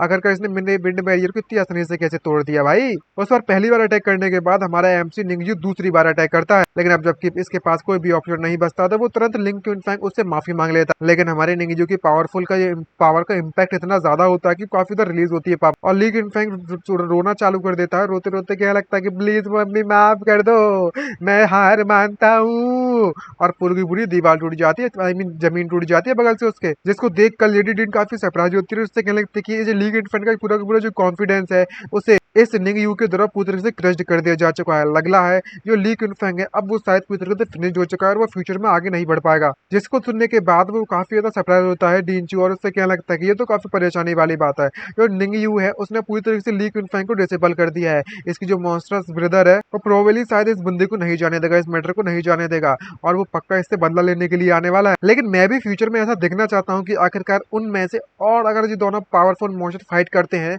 तो कौन सबसे ज्यादा पावरफुल होने वाला है, तब क्या सीन होगा। ये काफी एक्साइटमेंट होने वाला है। तभी निंगियो उसको हराने के बाद सभी के पास जाता है और उससे कहने लगता है कि तुम सभी के सभी लोग मुझे एक एक करके चैलेंज करोगे तो वो मेरे लिए काफी ज्यादा समय बर्बाद वाली बात होती है और मेरे पास तुम्हारे लिए समय बर्बाद करने के लिए बिल्कुल भी समय नहीं है। तो मैं चाहता हूँ कि तुम सभी के सभी लोग एक साथ मुझ पर अटैक करने के लिए कूदो। इसको देखकर ऑडियंस भी पूरी तरीके से बौखला जाती है और उससे कहने लगता है कि निंगियो पूरी तरीके से क्रेजी हो चुका है, वो सभी को एक साथ चैलेंज करना चाहता है। इसे वाकई में कहीं ऐसा तो नहीं लगता कि एक इंडिविजुअल बंदा है, आखिरकार इसको इतनी हिम्मत आई तो आई कहाँ से। तभी डीन उससे कहने लगता है कि यंग एंड एरोगेंट, मानना पड़ेगा लेकिन ये फिर भी इतनी अच्छी बात नहीं है। यहाँ पर डीन चू उसको ये बात सुनता है तो उससे कहने लगता है कि जो यूथफुल एरोगेंस होती है वो नेसेसरली इतनी ज्यादा बुरी भी नहीं होती। एक्चुअली में देखा जाए तो जो निंगियो है वो इन सभी के सभी लोगों के मुकाबले में जीत सकता है। आफ्टर ऑल अगर इस वर्ल्ड में एक भी मेडिकल नहीं होगा तो वो काफी ज्यादा बोरिंग वर्ल्ड हो जाएगा और सारे के सारे जितने भी चैलेंजेस होते हैं वो इसकी इस तरह की बात को सुनकर काफी गुस्से में आ जाते हैं और कहने लगते हैं कि ये बंदे का दिमाग पूरी तरीके से खराब हो चुका है, ये बंदा कितने ज्यादा एरोगेंट हो चुका है। डैम इट, मैं तुम्हें दिखाता हूँ कि आखिरकार कितने ज्यादा पावरफुल लोग हैं हम लोग, मैं बिल्कुल भी इंतजार नहीं दिखाने वाले तुम पर। और तभी सभी के सभी लोग एक साथ निंगियो पर अटैक करने के लिए ऊपर से कूद पड़ते हैं। लेकिन जब वह निंगियो पर अटैक करते हैं तो निंगियो को घंटा फर्क नहीं पड़ता और उनसे कहने लगता है कि तुम लोग को सही समय पर अटैक कर रहे हो, मैं अपनी नई टेक्निक देखना चाहता हूँ। और उन सभी को पकड़ने के बाद गोल गोल रानी कितना कितना पानी की घुमाता है और अटैक करते हैं। उससे कहने लगता है कि हे बेबी मैं यहाँ पर आ चुका हूँ तुम पर अटैक करने के लिए ब्रो, और सभी की फटकट चौंसठ हो जाती है जब इतनी गंदी तरीके से निंगियो सभी को धोना चालू कर देता है, जब बिना साबुन और शैम्पू के धोने में लगा हुआ। और जब किसी की भी अटैक उस पर काम नहीं करते तो वो कहने लगते कि ये बंदा वाकई में लोहे से बना हुआ है क्या, जल्दी से डॉज करो इसके अटैक को, ये बंदा क्लोज कॉम्बैट में काफी ज्यादा बेटर है, सभी के सभी लोग दूर दूर हो जाओ। और उसके बाद सारी की सारी एनर्जी का इस्तेमाल करना अपने इम्प्रेट्स की, ताकि तुम उस पर एक साथ बहुत ज्यादा पावरफुल अटैक से इस्तेमाल कर सको। और सभी लोग उस जगह से रिट्रीट कर जाते हैं और रेंज अटैक पर काम फोकस करने लगते। फिर उसके बाद सभी के सभी लोग वापस से रेंज अटैक को एक साथ इकट्ठा कर निंगियो पर रिलीज कर देते। तभी वहां पर एक जोरदार धमाका दिखाया जाता है निंगियो की तरफ, इसको देखकर ये बंदे काफी खुश होते हैं, उससे क्या लगता है कोई फर्क नहीं पड़ने वाला कि आखिरकार इसकी बॉडी कितनी ज्यादा पावरफुल होने वाली है।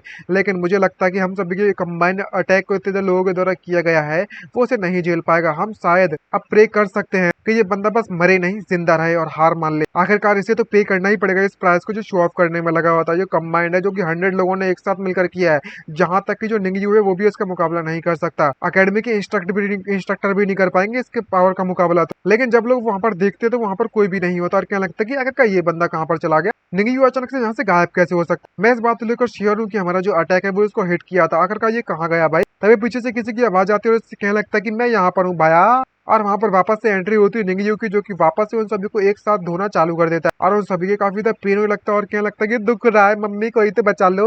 इतनी भयंकर फाइट को देखने की सभी जो डीन होते हैं वो भी काफी ज्यादा शॉक हो जाते हैं और उससे कहने लगते हैं कि आखिरकार कितना ज्यादा क्लेवर लिटिल गाय है, मुझे मानना पड़ेगा। ये बंदे ने पहले ही अपने अपोनेंट के अटैक को एंटिसिपेट यानी कि पहचान लिया था कब कहाँ कैसे आने वाला है और बिना किसी परेशानी को उसने एडवांस में डॉज करने में कामयाब रहा। और लेडी डीन इसको देखने के बाद काफी खुश होती है, उससे कहने लगती है ये काफी ज्यादा हार्ड होने वाला है मैनेज करने, इमेजिन करने के लिए कि आखिरकार जब ये मैच्योर हो जाएगा इस अपनी बैटल स्किल में, इससे अपनी अभी के मुकाबले में, तो जो ये बंदा कितना पावरफुल होने वाला है। ये तो अभी अभी सिर्फ और एक न्यूली प्रमोटेड र्यून मास्टर है, इतना ज्यादा मैच्योर हो चुका है, कितना पावरफुल बन चुका है अपनी स्किल्स में। बॉस जी उसको देखकर काफी खुश होते हैं, उससे कहने लगते हैं कि एक बात तो मानना पड़ेगी, ये किसी का बंदा, जो किसी का जो दिल है यहाँ पर किसी बंदे का, वो काफी देर ट्रोमेल में फंसा हुआ है और जो आउटकम है वो ऑलरेडी डिसाइड हो चुके हैं और पता चल चुका है कि हमारा निंगयू यहाँ पर जीत चुका है। सभी के सभी स्टूडेंट हार मान लेते हैं और कहने लगते हैं कि मैं सरेंडर करता हूँ, मैं तुमसे और फाइट नहीं करना चाहता, तुम तो बस एक मॉन्स्टर हो, मॉन्स्टर। निंगयू काफी खुश होता है और उससे कहने लगता है कि ऑसम, ये जो बैटल थी वो वाकई में काफी ऑसम थी। जब निंगयू अपने ही खुशी में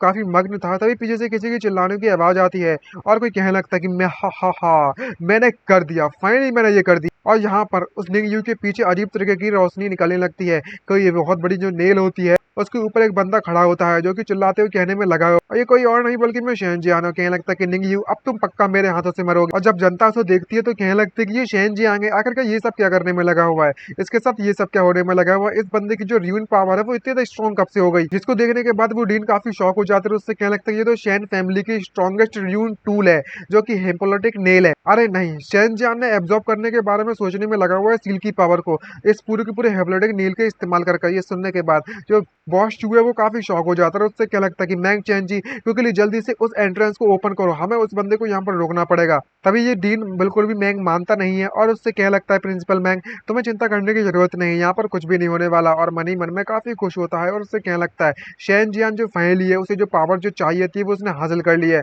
और जो लिटिल बास्टर्ड है वो अब पूरी तरीके से मरने वाला है, यानी कि निंगयू। डीन चू जब उसे इस तरीके से बिहेवियर करते हुए देखते हैं तो कहने लगता है कि मैंग चैन जी तुम पूरी तरीके से पागल हो चुके। तो मैं इस बात का कोई अंदाजा भी है कि इस सील के अंदर कौन छुपा हुआ है, किसे बंद करके रखा गया है, आखिर किस तरीके के बीन को सप्रेस किया गया है एलियन ब्लड के थॉर्न को। अगर हमने इसकी सील की पावर को पूरी तरीके से खत्म कर दिया और इनसफिशिएंट बची सील पावर और वो इस सील को ब्रेक करने के बाद बाहर निकलने में कामयाब रहा है तो जो कॉन्सिक्वेंसेस होने वाले हैं वो पूरी तरीके से अनइमेजिनेबल है, हम उसके बारे में सोच भी नहीं पाएंगे। तभी प्रिंसिपल मैंग बिल्कुल भी नहीं मानता और उससे कहने लगता है कि जो सील पावर है वो काफी ज्यादा स्ट्रॉन्ग है, तो मैं चिंता करने की बिल्कुल भी जरूरत नहीं है। इसको देखकर बॉस चू काफी गुस्सा आ जाती है और वो तुरंत उस मैंग की गर्दन को पकड़कर उससे कहने लगता है कि बहुत हो गई तुम्हारी बकवास, साला का बहुत देर से झेलने में लगा हूँ तेरी बकचोदी को, तेरी हिम्मत कैसी, अब फालतू से ज्यादा समय बर्बाद मत कर और उस एंट्रेंस को ओपन कर, वरना मैं तुम्हें यही मार दूंगा। इसको देखकर वो मैंग चिल्लाते उससे कहने लगता है कि तुम मुझे यहाँ से जल्द से जल्द जाने दो। तभी यहाँ पर एंट्री होती है एक नए बंदे की और वो उससे कहने लगता है कि तुम वहीं के वहीं रुक जाओ और सभी के सभी लोग उसको देखकर कहने लगता है और ये तो कैप्टन चैंग है भाई, कैप्टन चैन फेंग मिलिट्री कैप्टन है इस ओल्ड पीपुल सिटी के एजुकेशन ब्यूरो के, आखिरकार आप यहाँ पर क्या करने में लगे हुए हो। तभी ये चिल्लाते हुए उससे कहने लगता है क्या तुम मुझे सुन नहीं सकते। यहाँ पर डीन चू से कहने लगता है कैप्टन से, कैप्टन जरा इस मैंग चैंग जी से देखो, ये बंदा कुछ ज्यादा ही दूर तक इसने हरकत दिखा दी है, मैं इसे और भी ज्यादा नहीं झेल सकता। तभी ये कैप्टन पीछे बोलता रहे उससे कहने लगता है कि मैं जो मैंग चैंग जी के जो ओपिनियन है मैं उस बात से बिल्कुल भी एग्री हूँ। आखिरकार जो ओरिजिनल सीलिंग पावर है वो काफी ज्यादा स्ट्रॉन्ग होने वाली है उस मॉन्स्टर को रोकने के लिए। अगर थोड़ी बहुत ऐसे एब्जॉर्ब कर भी लिया गया तो ये मुझे लगता है कि इसमें कोई फर्क पड़ने वाला है। इसको देखने के बाद बॉस चू काफी गुस्से में चिल्लाता है उस कैप्टन पर, उससे क्या लगता है लेकिन अगर इस तरीके से हरकतें करता है तो यहाँ पर हमारे जो असेसमेंट के रूल्स है उसे वॉयलेट किया जा रहा है। तभी कैप्टन उस पर चिल्लाते उससे क्या लगता है कि यहाँ पर कोई भी ऐसे रूल्स नहीं है वहाँ पर कोई यहाँ पर लिखा हुआ कि यहाँ पर कोई स्टूडेंट ऐसा नहीं कर सकता। और तो और हम लोग यहाँ पर मौजूद है, अगर यहाँ पर कुछ होता भी है तो हम बिना किसी परेशानी के इस ब्लड थॉर्न को एक साथ मिलकर सप्रेस करने में कामयाब रहेंगे। तो तुम क्यों डर रहे हो इतना? तभी बॉस चुप को उसकी बातों को बिल्कुल भी समझ नहीं पाता और उसे फिर से बनाने की कोशिश करता है और क्या लगता है कि डायरेक्टर आप ऐसे कैसे कर सकते हो, लेकिन ये बात इसको काफी हजम नहीं होती और गुस्से में उससे क्या लगता है कि बहुत होगी तुम्हारी बकवास। जो फर्स्ट प्लेस था इस एग्जाम का वो एब्सोल्युटली उन दोनों के दोनों हीरो कपल का बेटा बिल्कुल भी नहीं बन सकता, यानी कि नेगियो। ये बात सुनने के बाद बॉस चू काफी शॉक हो जाता है और उससे क्या लगता है कि लेकिन ऐसा क्यों? यहाँ पर वो कैप्टन उससे क्या लगता है कि मेरे पास कोई भी ऐसा ऑब्लिगेशन नहीं बनता है कि मैं तुम्हें सारी की सारी सिचुएशन के बारे में एक्सप्लेन करूं। आखिरकार तुम्हें इस कंपटीशन को देखना जारी रखना चाहिए और बीच में टांग नहीं अड़ानी चाहिए। तभी वहां पर शेनजियन काफी ज्यादा खुश होने लगता है, जोर जोर से हंसने लगता है और हंसते हंसते नेगियो को चैलेंज देता है और उससे क्या लगता है कि तुमने मुझे इससे पहले काफी बुरी तरीके से इंसल्ट किया था, लेकिन आज मैं उस बेइज्जती का बदला कम से कम 100 गुना ज्यादा लेने वाला हूँ। जिसको देख करने के बाद नेगियो उससे क्या लगता है कि बस तुम इतना ही कर सकते हो। मुझे लगता है कि तुम्हें अंडर एस्टिमेट नहीं करना चाहिए हमारे पावर गैप को। तुम अभी भी नहीं समझते हो कि आखिरकार हम दोनों के बीच के जो पावर लेवल है वो कितना ज्यादा है। मुझे लगता है कि मुझे तुम्हें इतनी बुरी तरीके से पीटना पड़ेगा कि तुम्हारा जो दिमाग है, जो मेंटेलिटी है, पूरी तरीके से तबाह हो जाए और पूरी तरीके से तुम कभी सोच भी ना पाओ कि आगे बदला लेने के बारे में। ऑफ कोर्स सी बात है कि ये लास्ट टाइम होने वाला है तुम्हारे लिए, लेकिन तभी शेनजियन उस इविल पावर का इस्तेमाल कर हमारे निंगियो पर अटैक करते हैं। उससे क्या लगता है कि अब तुम मेरे लिए मरो, जिससे कि वहां पर एक जोरदार धमाका होता है। जब निंगियो वहां से गायब हो जाता है तो उसको देखकर शेनजियन काफी खुश होता है और उससे क्या लगता है कि फाइनली आखिरकार तुम्हें मेरी पावर कैसी लगी, तुम्हें पता चला कि मैं कितना ज्यादा स्ट्रांग हो चुका हूँ। तभी निंगियो अपने बस एक हाथों से उसकी एक पंच को रोक लेता है और उससे क्या लगता है कि बस तुम्हें इतने ही पावर है क्या, तुम्हें किसी ने बताया नहीं है इसके बारे में? जब शेनजियन उसको इस तरीके से देखता है पावरफुल तो वो काफी ज्यादा शॉक हो जाता है और क्या लगता है कि तुमने क्या कहा? तो निंगियो उससे क्या लगता है कि तुम्हारा जो अटैक था वो बस इतना ही पावरफुल है क्या, और किसने भी तुम्हें इसके बारे में नहीं बताया कि तुम्हारी जो पावर लेवल वो काफी ज्यादा कमजोर है, तुम मेरा कुछ भी नहीं बिगाड़ सकते। और इस पंच को पूरी तरीके से चीरने के फाड़ने के बाद वो तुरंत शेनजियन पर अटैक करने के लिए कूद पड़ता है, जिससे कि इस बंदे की पूरी तरह से बैंड बच जाती है और वो वहीं पर हार जाता है। और क्या लगता है कि इम्पॉसिबल, आखिरकार ये सब कैसे होने में लगा हुआ है, मैं ऑलरेडी काफी ज्यादा स्ट्रॉन्ग बन चुका हूँ, तो आखिरकार ये सब मेरे साथ क्यों हो रहा है? मुझे और पावर की जरूरत है, मुझे और लेना पड़ेगा। और वो और पावर को चूसना चालू कर देते, जिससे कि वहां की जो शील्ड होती है वो पूरी तरीके से सील होती है वो कमजोर हो जाती है और वहीं पर वो सील टूटना चालू हो जाती है उस नील के कारण। इसको देखकर वो कैप्टन शॉक होता है, उससे क्या लगता है कि शिट, ये तो गड़बड़ हो गई, क्विकली जल्दी से इसकी एंट्रेंस को ओपन करो। जो ब्लड थॉर्न है अब वो और ज्यादा सप्रेस करने के काबिल नहीं बची हुई है, वो आजाद होने वाली है ब्लड थॉर्न। और तभी यहाँ पर रेड कलर की एनर्जी आसमान की तरफ निकलती है तो सभी शॉक हो जाते और एक बहुत बड़ी एनर्जी का गोला बन जाता है। सभी को समझ नहीं आ रहा था कि क्या चल रहा है और उसी गोले के साथ वो पूरी की पूरी जो एंट्रेंस होती है वो सील हो जाती है और कोई भी ना ही अंदर जा सकता है ना ही कोई बाहर जा सकता है। जिसको देखकर वो प्रिंसिपल भी काफी कंफ्यूज हो जाता है। अब सोचने लगता है कि अब करूं तो क्या करूं, ये तो कांड हो गया भाई। और उसी बड़ी धमाके के और शील्ड के अंदर हमें दिखाया जाता है कि एक लड़की बाहर निकलती है उस सील के अंदर से, जो कि लाल कलर की एनर्जी, इविल एनर्जी रिलीज करते हैं। उससे कहने लगते हैं बाहर निकलने के बाद उबासे लेते हुए कि काफी ज्यादा डिलीशियस चीजें यहाँ पर देखने में लगी है मुझे, काफी ज्यादा एक्साइटमेंट से भरी पड़ी हूँ मैं यहाँ पर। अब मुझे यहाँ पर कितने सालों बाद फ्रेश एयर लेने का मौका मिलने में लगा हुआ है। मैंने इस फ्रेश एयर को कितना ज्यादा मिस किया था, मानना पड़ेगा, जो कि एकदम फ्रेग्रेंट है। और ये सारे के सारे स्टूडेंट जब उसको देखते हैं तो वो काफी शॉक हो जाते हैं। उससे कहने लगता है कि ये बंदी तो कितनी ज्यादा टेरिफाइंग है, जहाँ पर ये कैप्टन की फट जाती है, वो शील्ड के अंदर नहीं जा सकता। और कहने लगता है कि ये तो ब्लड टेन की स्ट्रेंथ है, ये तो ऑलमोस्ट इक्वल है किसी थर्ड लेवल के एंग्रावर के मुकाबले में। सभी के सभी लोग मेरे साथ मेरी मदद करो ताकि हम इस बैरियर को एक साथ मिलकर तोड़ सकें और तबाह कर सकें। और उसके बाद अगर हम ऐसा नहीं कर पाते हैं तो ये हम काफी ज्यादा परेशानी में फंस जाएंगे। चाहे कुछ भी हो जाए, हमें जल्द से जल्द इस ब्लड थॉर्न के बैरियर को तोड़ना पड़ेगा। और सारे के सारे जो डीन होते हैं वो अपनी पावर का इस्तेमाल करने लगते हैं उस बैरियर को तोड़ने के लिए, लेकिन इतनी कोशिश करने के बाद भी वो बैरियर को एक खरोंच तक नहीं पहुंचा पाते, जिसको देखकर बॉस चू काफी शॉक हो जाता है और उससे कहने लगता है कि शिट, हम लोग इसे नहीं तोड़ पा रहे हैं और बिल्कुल भी हम शॉर्ट टाइम में तो बिल्कुल भी नहीं तोड़ पाएंगे। इसको देखने के बाद कैप्टन काफी शॉक होता है, उससे कहने लगता है कि जल्द से जल्द डिस्ट्रेस सिग्नल को भेजो ये सिक्योरिटी ब्यूरो को और जल्द से जल्द हु जैंगदंग को यहाँ पर बुलाओ हमारी मदद करने के लिए। दूसरी तरफ जो फीमेल डीमन होती है वो काफी ज्यादा ठड़कपन दिखाते हुए उससे कहने लगती है कि मैंने अपनी आधी पावर का इस्तेमाल कर लिया है इस बैरियर को इस्तेमाल करने के लिए, बनाने के लिए, और ये इतना बैरियर काफी होगा उन सभी को कम से कम आधे घंटे तक रोकने के लिए, और मेरे लिए आधा घंटा काफी है तुम सभी को एंजॉय करने के लिए। अब समय आ चुका है कि मैं यहाँ पर मेरी जो डिलीशियस मील है इसे एंजॉय करूँ, जो कि मेरे सामने परोसी गई है, और बढ़िया अच्छी तरीके से खाऊंगी। और सारे के सारे स्टूडेंट जब उसे देखते हैं तो वो काफी डरकर अपनी जान बचाकर भागना चालू करने लगते हैं और कहने लगते हैं कि हमें यहाँ से भागना पड़ेगा, हम लोग इस जैसे ब्लड थॉर्न को जो इस मॉन्स्टर का जो लेवल है उसका मुकाबला नहीं कर सकते, हमें भागना होगा। शेनजियान, आखिरकार तुम ये सब क्या करने में लगी हुई हो? तुमने इस जैसे मॉन्स्टर को रिलीज किया तो किया कैसे? लेकिन जो ब्लड थॉर्न होती है वो काफी पावरफुल होती है, वो एक ही झटके में वहां पर कई सारे स्पीयर जैसे अटैक करने लगती है और वहां पर कई सारे स्टूडेंट एक ही अटैक में मारे जाते हैं। और उससे कहने लगते हैं कि तुम में से यहाँ पर कोई भी जिंदा बचकर नहीं जाने वाला है। तुम्हें क्या लगता है कि तुम बच पाओगे मुझसे। और जब सभी के सभी लोग स्टूडेंट इसकी पावर देखते हैं तो शौक हो जाते हैं और उससे कहने लगता है कि अब हम लोग यहाँ से बाहर नहीं निकल सकते, अब हम करें तो करें क्या। जहाँ पर वो सभी की देखती है और काफी खुश होती है और अपनी जीप बाहर निकाल कर उससे कहने लगती है कि भले ही मेरी जो करंट स्ट्रेंथ है वो काफी ज्यादा कमजोर हो चुकी है पहले के मुकाबले में, लेकिन जो इक्विवेलेंट है सेकंड लेवल के एंग्रामर पे ह्यूमन की स्ट्रेंथ के मुकाबले में, और इसीलिए यहाँ पर कोई भी ऐसा पावरफुल बंदा मौजूद नहीं है जो कि मुझे यहाँ पर मेरी डिलीशियस मील को एंजॉय करने से रोकने के लिए यहाँ पर आ सके। और सभी के सभी स्टूडेंट की फट जाती है और वो घबराते हुए कहने लगता है खत्म, सब कुछ खत्म, अब हम पक्का यहाँ पर मरने वाले हैं। शिट, मुझे इस असेसमेंट में पहली बात तो आना ही नहीं चाहिए था, मुझे मरना नहीं है, मम्मी कोई तो बचा ले रे। और सभी के सभी लोग शेन जियान को कर्ज करने लगते हैं, इसे कोसने लगते हैं और कहने लगते हैं कि तुम और तुम्हारा पूरा पूरा खानदान, तुम्हारे एंसेस्टर एक साथ मरोगे सालों कमीने कुत्ते कहीं के। जब शेन जियान को असलियत का पता चलता है तो वो काफी घबरा जाता है और मन ही मन में कहने लगता है कि शिट, मैं यहाँ पर शेन फैमिली का हायर हूँ, आखिरकार मैं यहाँ पर किस तरीके से मर सकता हूँ, मुझे जिंदा रहना होगा, चाहे कुछ भी हो जाए जिंदा रहना पड़ेगा मुझे। इसको देखकर वो रोना चालू कर देता है उस डीमन के सामने और उससे कहने लगता है कि प्लीज डीमन जी मुझे मत मारिए, मुझे मत मारिए, आप जैसा कहोगे मैं वैसा करने के लिए तैयार हूँ, यहाँ तक कि मैं अपने आप आपको अपना मास्टर मानने के लिए भी तैयार हूँ, आप जैसा कहोगे वैसा ही होगा आपके लिए, बस आप मुझे मत मारना। ये बात सुनने के बाद ये ब्लड थर्स्टी डीमन उसके सर पर अपना पैर रखती है, भाई कहती मास कॉन्टेक्स्ट वाली चीज चलने में लगी है, सैडिस्ट वाली, और उससे कहने लगता है कि ह्यूमंस होते हैं उनका नेचर वाकई में बहुत ज्यादा खराब होता है, मानना तो पड़ेगा। अब जबकि तुमने मेरी जो सील है वो इस तरीके से तोड़ दी थी और मुझे यहाँ पर आजाद कर दिया है, इसलिए मैं तुम्हें शायद यहाँ पर जिंदा छोड़ सकती हूँ। ये बात सुनने के बाद वो काफी खुश होता है और उससे कहने लगता है अपना सर पटक पटक कर आपका बहुत बहुत धन्यवाद मास्टर। लेकिन तभी वो उससे कहने लगती है कि लेकिन तुम्हें यहाँ पर मुझे अपनी सिंसियरिटी शो करनी पड़ेगी, जाओ और अपने खुद साथियों को मारकर मेरे पास लेकर आ जाओ। ये बात सुनने के बाद सेंजियन का ही पुत्र शौक हो जाता, लेकिन तभी ब्लड थर्स्टी डीमन उससे कहने लगते क्या तुम्हारे बिल्कुल भी ऐसा करने की इच्छा नहीं है क्या, तुम तो अभी कह रहे थे कि जैसा मैं कहूंगी तुम वैसा करोगे, अब मैं तुम्हें जो ऑर्डर दे रही हूँ तुम उसे पूरा कर कर दिखाओ और मैं यहाँ पर एंजॉय करना चाहती हूँ ब्लड को। अगर तुम मेरी बात नहीं मानते तो सबसे पहले मैं तुम्हें ही एंजॉय करूंगी, आराम से खाऊंगी। शेंजन अपनी जान बचाने के लिए उसके पास कोई भी ऑप्शन नहीं बचता है तो उसका दिमाग पूरी तरह से पकड़ा जाता है और उससे कहने लगता है कि नहीं नहीं नहीं, मैं तुम्हारी इच्छा मानने के लिए तैयार हूँ। और वो तुरंत अपने ही साथियों पर और दोस्तों पर अटैक करने के लिए कूद पड़ता है और कहने लगता है कि तुम्हें अब मरना होगा। ये देखकर वो बंदा जो मर रहा होता है वो उससे कहने लगता है कि नहीं प्लीज मुझे मत मारो इस तरीके से। जब डीन चू ये सारी सारी हरकतें होते हुए देखते हैं तो वो कहने लगता है बाहर से चिल्लाते कि डैम इट,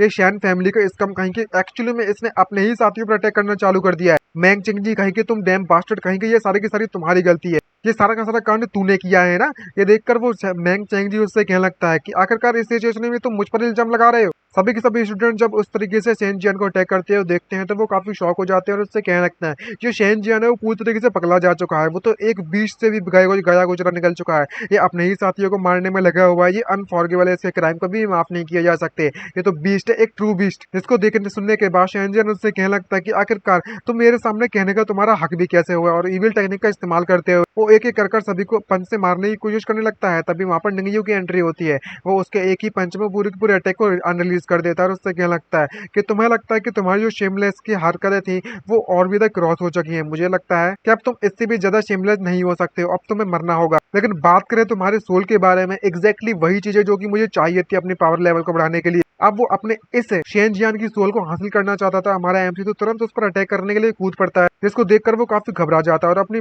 आपको बचाने के लिए मदद की भीख मांगते हैं। उससे कहने लगता है कि मास्टर प्लीज मुझे बचा लीजिए। तभी यहाँ पर वो ब्लड थर्स्टी डीमन हमारे एमसी पर पीछे से अटैक कर देती है ताकि वो शेन जियान के नजदीक ना जा सके, जिसको देखकर एमसी पूरी तरीके से कंफ्यूज होता है और उससे कहने लगता है कि इतना पावरफुल स्ट्रेंथ है, यहाँ तक कि मैं अपनी गॉड फॉर्म को भी एक्टिवेट करने के बाद भी काफी तो डिफिकल्ट होने वाला है इससे मुझे मेरे साथ फाइट करने के लिए। तभी ब्लड थर्स्टी डीमन उससे कहने में लगी हो तुम एक्चुअली में मैनेज करने में कामयाब रहे मेरे इस अटैक को झेलने में, तुम्हारा जो ब्लड है वो काफी ज्यादा डिलीशियस होने वाला है दूसरे लोगों के मुकाबले में, तो मैं तुम्हें पहले कहूंगी और ये अच्छी तरीके से चाट चाट के और अनाउंस कर देती है कि तुम सभी का अब समय ऑलरेडी समाप्त हो चुका है, अब समय आ चुका है कि मैं तुम सभी को एक साथ हार्वेस्ट करूं और एक साथ हार्वेस्ट करने के बाद खाने चालू कर दूं, यानी कि मार दूं सभी को। और यहाँ पर सभी के सभी लोग मरने लगते हैं स्टूडेंट, तो अपने कुछ स्टूडेंट अपनी जान बचाने के लिए हेडमास्टर की तरफ भगने लगते हैं और क्या लगता है कि प्लीज कोई तो बचा लो। और वो ब्लड थर्स्टी डीमन हमारे एमसी निंगयू की तरफ देखती है और उससे क्या लगता है कि तुम्हें तो मानना पड़ेगा, तुम मेरे लिए मेरी प्राइज्ड मील हो, तुम जैसा स्वादिष्ट चीज मुझे नहीं मिलने वाली दूसरों में, तुम्हें चिंता करने की जरूरत नहीं, मैं स्लोली धीरे धीरे हौले हौले करके तुम्हारे ब्लड को अच्छी तरीके से ड्रेन करूंगी, चूसूंगी और अपनी टेक्निक का इस्तेमाल कर हमारे एमसी को तरफ बांधने के लिए रिलीज कर देती है, एक बैरियर बना देती है। लेकिन निंगयू बिल्कुल भी हार मानने के लिए तैयार नहीं होता और अपनी एनर्जी को फिस्ट में इकट्ठा करते हुए पंच मारते हुए उससे कहने लगता है कि तुम मुझे यहाँ पर ब्रेक दो, अभी तोड़ देता हूँ तुम्हारी सील को। जिसको देखकर ब्लड डीमन काफी खुश हो जाते हैं, उससे कहने लगते कि इंटरेस्टिंग, बहुत ज्यादा इंटरेस्टिंग, तुम तो काफी ज्यादा इंटरेस्टिंग ह्यूमन हो, मानना पड़ेगा। और दोनों तरफ से वापस से अटैक कर देती है हमारे निंगियो पर। लेकिन निंगियो भी हार मानने के लिए तैयार नहीं होता, वो उसके अटैक को डॉज करने में किसी तरीके से कामयाब रहता है और डॉज कर आगे बढ़ता है उस पर अटैक करने के लिए। लेकिन जब निंगियो उस डीमन पर अटैक करता है तो वो डीमन बिना किसी परेशानी के उसके अटैक को रोकने में कामयाब रहती है। इसको देख कर निंगियो पूरी तरीके से कंफ्यूज होता है, क्योंकि एक फ्लावर जैसी दिखने वाली चीजों ने उसके हाथों को पकड़ लिया होता है, जैसे कि वो वहां से मूव ना कर पाए। लेकिन वो किसी तरीके से अपने हाथों को उस फ्लावर से बाहर निकालकर कंफ्यूज होता है और कहने लगता है कि आखिरकार ये किस तरीके की कोई क्रीपी टेक्निक है भाई। मुझे काफी ज्यादा अच्छा हुआ, थैंक गुडनेस, मेरे जो डिफेंस है वो नॉर्मल लोगों के मुकाबले में काफी ज्यादा स्ट्रॉन्ग है, वरना जो मेरा हैंड था वो शायद इस फ्लावर जैसे दिखने वाले डीमन के द्वारा डाइवर्ट कर लिया गया होता और खा लिया गया होता। अब जबकि मेरे पास कोई भी ऑप्शन नहीं बचता है तो मैं सिर्फ और सिर्फ यहाँ पर एक गैम्बल ले सकता हूँ। और सारे के सारे जितने भी डील्स होते हैं वो हमारे एमसी निंगियू को उस डीमन के साथ फाइट करते हुए देखते हैं, तो उससे क्या लगता है कि नहीं नहीं, ऐसा नहीं हो सकता। जो निंगियू है और जो ब्लड थॉर्न है वो दोनों के बीच के जो स्ट्रेंथ लेवल है वो बहुत ज्यादा है। दूसरा डीमन उससे क्या लगता है कि लेकिन जो निंगियू है वो ऑलरेडी ब्लड थॉर्न के अटैक को रोकने में कामयाब रहा था और इसने एग्जामिनर को जो डेंजर था वो भी काफी ज्यादा रिड्यूस कर दिया है, कम कर दिया है। तभी डीनचू उसको देखकर कहने लगता है, मैं उम्मीद करता हूँ कि जो हु चोंग जैंग है वो जल्द से जल्द हमारे इस जगह पर आने में कामयाब रहेगा। दूसरी तरफ जो ब्लड थॉर्न डीमन होती है वो काफी खुश होती है, उससे कहने लगती है कि तुम्हें देखकर लगता है कि तुम ऑलरेडी काफी ज्यादा सक्सेस हो चुके हो, अब समय आ चुका है मेरे एंजॉय करने का। अगर तुम वाकई में इतनी जल्दी मरना चाहते हो तो मैं तुम्हारी इच्छा पूरी करने के लिए तैयार हूँ। तभी हमारे एमसी की नजर जाती है शेनजियान की तरफ और वो उसकी तरफ बढ़ने लगता है उस पर अटैक करने के लिए, जिसको देखकर सभी के सभी लोग पूरी तरीके से कंफ्यूज से शॉक हो जाते हैं और कहने लगते हैं कि आखिरकार जो निंगियू है वो यहाँ पर करना क्या चाहता है। यहाँ तक कि वो अपनी इतने ज्यादा डेंजर सिचुएशन में फंस चुका है, लेकिन ये अभी भी शेनजियान को मारने के बारे में सोचने में लगा हुआ है कि इसका दिमाग पूरी तरीके से खराब हो चुका है, ये कंप्लीटली एक्सप्लोर हो चुका है उस ब्लड थ्रोन्स के मुकाबले में। जो ब्लड थ्रोन है वो इसे तुरंत मार देगी। शेनजियान जब निंगियू को अपनी तरफ बढ़ते हुए देखता है किस तरीके से उस पर अटैक किया जाएगा तो वो काफी घबरा जाता है और डर जाता है। जहाँ पर हमारा एमसी उसके पेट पर एक जोरदार अटैक करता है, जिससे कि जो निंगियू है वो बहुत ज्यादा दूर जगह गिरता है और उसकी हालत बहुत ज्यादा खराब हो जाती है और वो मन में सोचते हुए कहने लगता है कि मैं वाकई में इस तरीके से मरने वाला हूँ क्या, मैं बिल्कुल भी मरना नहीं चाहता। जहाँ पर हमारा एमसी नोटिस करते हुए उससे कहने लगता है कि जो डेस्परेट इविल सोल है वो फाइनली मुझ पर आ चुकी है इसके मरने के बाद। और जब वो सोल को ऑब्जर्व करने में लगा ही होता है तभी पीछे से ब्लड थॉर्न हमारे एमसी पर अटैक कर देती है, जैसे कि उसे थोड़ी बहुत चोट लग जाती है और जमीन पर वह गिर जाता है। डेंचू इसे देखने के बाद काफी शौक होकर चिल्लाते हैं, उससे कहने लगता है कि नहीं निंगियू तुम्हें खड़ा होना होगा। जहाँ पर जो ब्लड थॉर्न डीमन होती है उसकी तरफ बढ़ती है, उससे कहने लगता है कि जो मेरी फाइनल स्ट्राइक का समय है वो आ चुका है और वो हमारे एमसी निंगियू पर चारों तरफ से उसके पैरों पर हाथों पर अटैक करना चालू कर देती है। लेकिन हमारा एमसी निंगियू भी अभी भी हार मानने के लिए तैयार नहीं है और वो कहने लगता है कि सोल रिसीव हो चुकी है, जो डीमन मार्क है उसे एक्टिवेट किया जा रहा है, रिलीज कर दो। और जैसे ही वो रिलीज करने के लिए आगे बढ़ता है तो वो वापस से उस गेट के पास पहुंच जाता है, जहां से उस गेटों से उसे पावर मिलती है इविल की और गुड की। और जैसे ही वो उस दरवाजे को खोलता है तो उस दरवाजे में से बहुत ज्यादा इविल एनर्जी बाहर निकलती है और वो सारी की सारी इविल एनर्जी हमारे एमसी निंगियू को चारों तरफ से घिरना चालू कर देती है और उससे कहने लगते हैं कि मैं मार दूंगा, मैं सभी को मार दूंगा, कोई भी को भी नहीं छोड़ेगा, कोई को भी नहीं छोड़ेगा अपन। और वो किसी डीमन की तरह कन्वर्ट होना चालू हो जाता और वो अपने आप को बिल्कुल भी कंट्रोल नहीं कर पाता और उसके ऊपर हावी हो जाती है इविल एनर्जी। लेकिन वो किसी तरीके से गुड जो अच्छी वाली एनर्जी होती है वो उसे कंट्रोल करने में उसकी मदद करती है और उससे कहने लगती है जो तुम इस तरीके से उसे कंट्रोल कर सकते हो। तो निंगियू उसको देखकर कहने लगता है कि जो पावर था डिमोनिक इंस्क्रिप्शन का वो काफी ज्यादा वॉयलेंट थी, वो काफी ज्यादा क्लोज था, मैंने अपने आप को ऑलमोस्ट खो ही दिया था। अगर ये वाकई में मेरे पर ब्लेफल ऑरा का जो प्रोटेक्शन नहीं होती तो शायद मैंने अभी तक अपने आप पर कंट्रोल खो दिया होता और मैं पागल बन चुका होता पूरी तरीके से। अब जबकि जो ब्लेफल ऑरा है मेरे अंदर जो फ्यूज हो चुका है डिमोनिक इंस्क्रिप्शन के साथ, मैंने एक्चुअली में मुझे एक नई पावर मिल चुकी है। अब समय आ चुका है कि मैं इस सिचुएशन को यहीं पर खत्म कर दूं। ब्लड थॉर्न निंगियू को देखती है और उससे कहने लगती है कि कितना ज्यादा इंटरेस्टिंग ह्यूमन है, मानना पड़ेगा मुझे तुम्हें देखने के बाद तुम्हारा खून पीने की इच्छा और भी ज्यादा बढ़ चुकी है, चाहे कुछ भी हो जाए, किसी और का नहीं लेकिन तुम्हारा खून तो मैं पी कर रही हूँ और आपको भी पी कर रहूंगी और मेरे पास समय नहीं बर्बाद करने का। तभी निंगियू उसके अटैक को आते हुए तुरंत नोटिस कर लेता है, उससे बचने के लिए अपनी ब्लिसफुल ऑरा का इस्तेमाल करता है और जैसे ही अपनी इविल एनर्जी का इस्तेमाल करता है उस ब्लड थॉर्न डेविल को मारने के लिए, तो वो ब्लड थॉर्न डेविल पूरी तरीके से कंफ्यूज हो जाती है और उसे समझ नहीं आ रहा होता कि आखिरकार ये सब क्या चलने में लगा हुआ है और दूसरी तरफ जाकर गिरने लगती है। सारे के सारे स्टूडेंट जब उसे देखते हैं तो काफी शौक हो जाते हैं, उससे क्या लगता है कि निंगियू अभी भी मरा नहीं है, या अभी भी जिंदा है। मुझे इस बात पर बिल्कुल भी भरोसा नहीं होता कि ये अभी भी जिंदा कैसे है। जब ये डीमन हमारे एमसी निंगियू को इतना पावरफुल देखते हो तो कंफ्यूज शॉक होते हुए क्या लगता है कि तो इम्पॉसिबल है, मैंने साफ साफ इसे देखा था कि मेरे जो थॉर्न्स थे इसके द्वारा उस मुझे इस बंदे को हिट किया गया था, तो आखिरकार ये बंदा अभी भी यहाँ पर जिंदा कैसे है। तभी निंगियू अपने सबसे पावरफुल अटैक का इस्तेमाल करने के लिए रेडी होता है और उससे क्या लगता है कि अगर ऐसी बात है तो मेरे पास जो नई नई एक्वायर्ड इंस्क्रिप्शन पावर है वो मैं तुम पर ट्राई करने वाला हूँ, देखता हूँ कि आखिरकार तुम इससे मरती हो या नहीं मरती। तभी हमारा निंगयू अपनी सारी एनर्जी को इकट्ठा करने के बाद एक स्वॉर्ड बनाता है और उस पर अटैक करने के लिए रेडी होता है। और ब्लडथॉर्न डीमन को कुछ भी समझ नहीं आ रहा होता कि यहाँ पर क्या चलने में लगा हुआ है और क्या लगता है कि आखिरकार ये किस तरीके की पावर है। मुझे इस बात से बिल्कुल डर क्यों लगने में लगा हुआ है इस बंदे की पावर से, ये तो इम्पॉसिबल है। मैं बिल्कुल भी मानने के लिए तैयार नहीं। जहाँ पर निंगयू उस बड़ी सी स्वॉर्ड से उस डीमन के बीच में से दो टुकड़े कर देता है और ब्लडथॉर्न डीमन का अंत यहीं पर होता है और वो यहीं पर मारी जाती है, लेकिन वो मरने के लिए तैयार नहीं। और क्या लगता है कि मैं इस बात को मानने के लिए बिल्कुल भी तैयार नहीं हूँ, ऐसा कैसे हो सकता है। और आसपास के जितने भी डीन और स्टूडेंट होते हैं उसको देखकर काफी शौक होते हैं और उससे क्या लगता है कि जो ब्लडथॉर्न है वो मर गई बस इस तरीके से, वो भी एक स्लेश के सामने। मैं क्या कोई सपना देखने में लगा हुआ हूँ क्या। इसको देखकर बॉस चू काफी खुश हो जाते हैं और उससे कहने लगते हैं कि ये बंदा एक जीनियस है, जीनियस मानना पड़ेगा। ये एक बहुत ही बढ़िया ऑसम जीनियस है। जब तक आज तक जिंदगी में मैंने ना ही सुना है ना ही कभी देखा है ऐसा। जो लेडी डीन होती है इसको देखकर काफी खुश होता है और उससे कहने लगते हैं कि निंगयू जो अगले मंथ के जो ह्यूमन रेस का ग्रांड एग्जामिनेशन होने वाला है हमारे ओल्ड सिविलियन सिटी का, वो अपने रिप्रेजेंट करने के लिए सभी जीनियस को कंपेयर रिप्रेजेंट कर सकता है और सभी के सभी पावरफुल बड़ी बड़ी सिटीज को जो जीनियस है उसके मुकाबला कर सकता है। आखिरकार इतने ज्यादा सालों बाद हमारे ओल्ड सिविलियन सिटी में से फाइनली एक ऐसे ट्रूली जीनियस को प्रोड्यूस कर दिया है जो कि सभी को कम्पीट कर सकता है सभी के मुकाबले में। लेकिन इतनी ज्यादा पावर देखने के बाद इस कैप्टन को ये बात बिल्कुल भी हजम नहीं होती और उससे कहने लगता है मन में सोचते हुए कि कैसे पॉसिबल हो सकता है,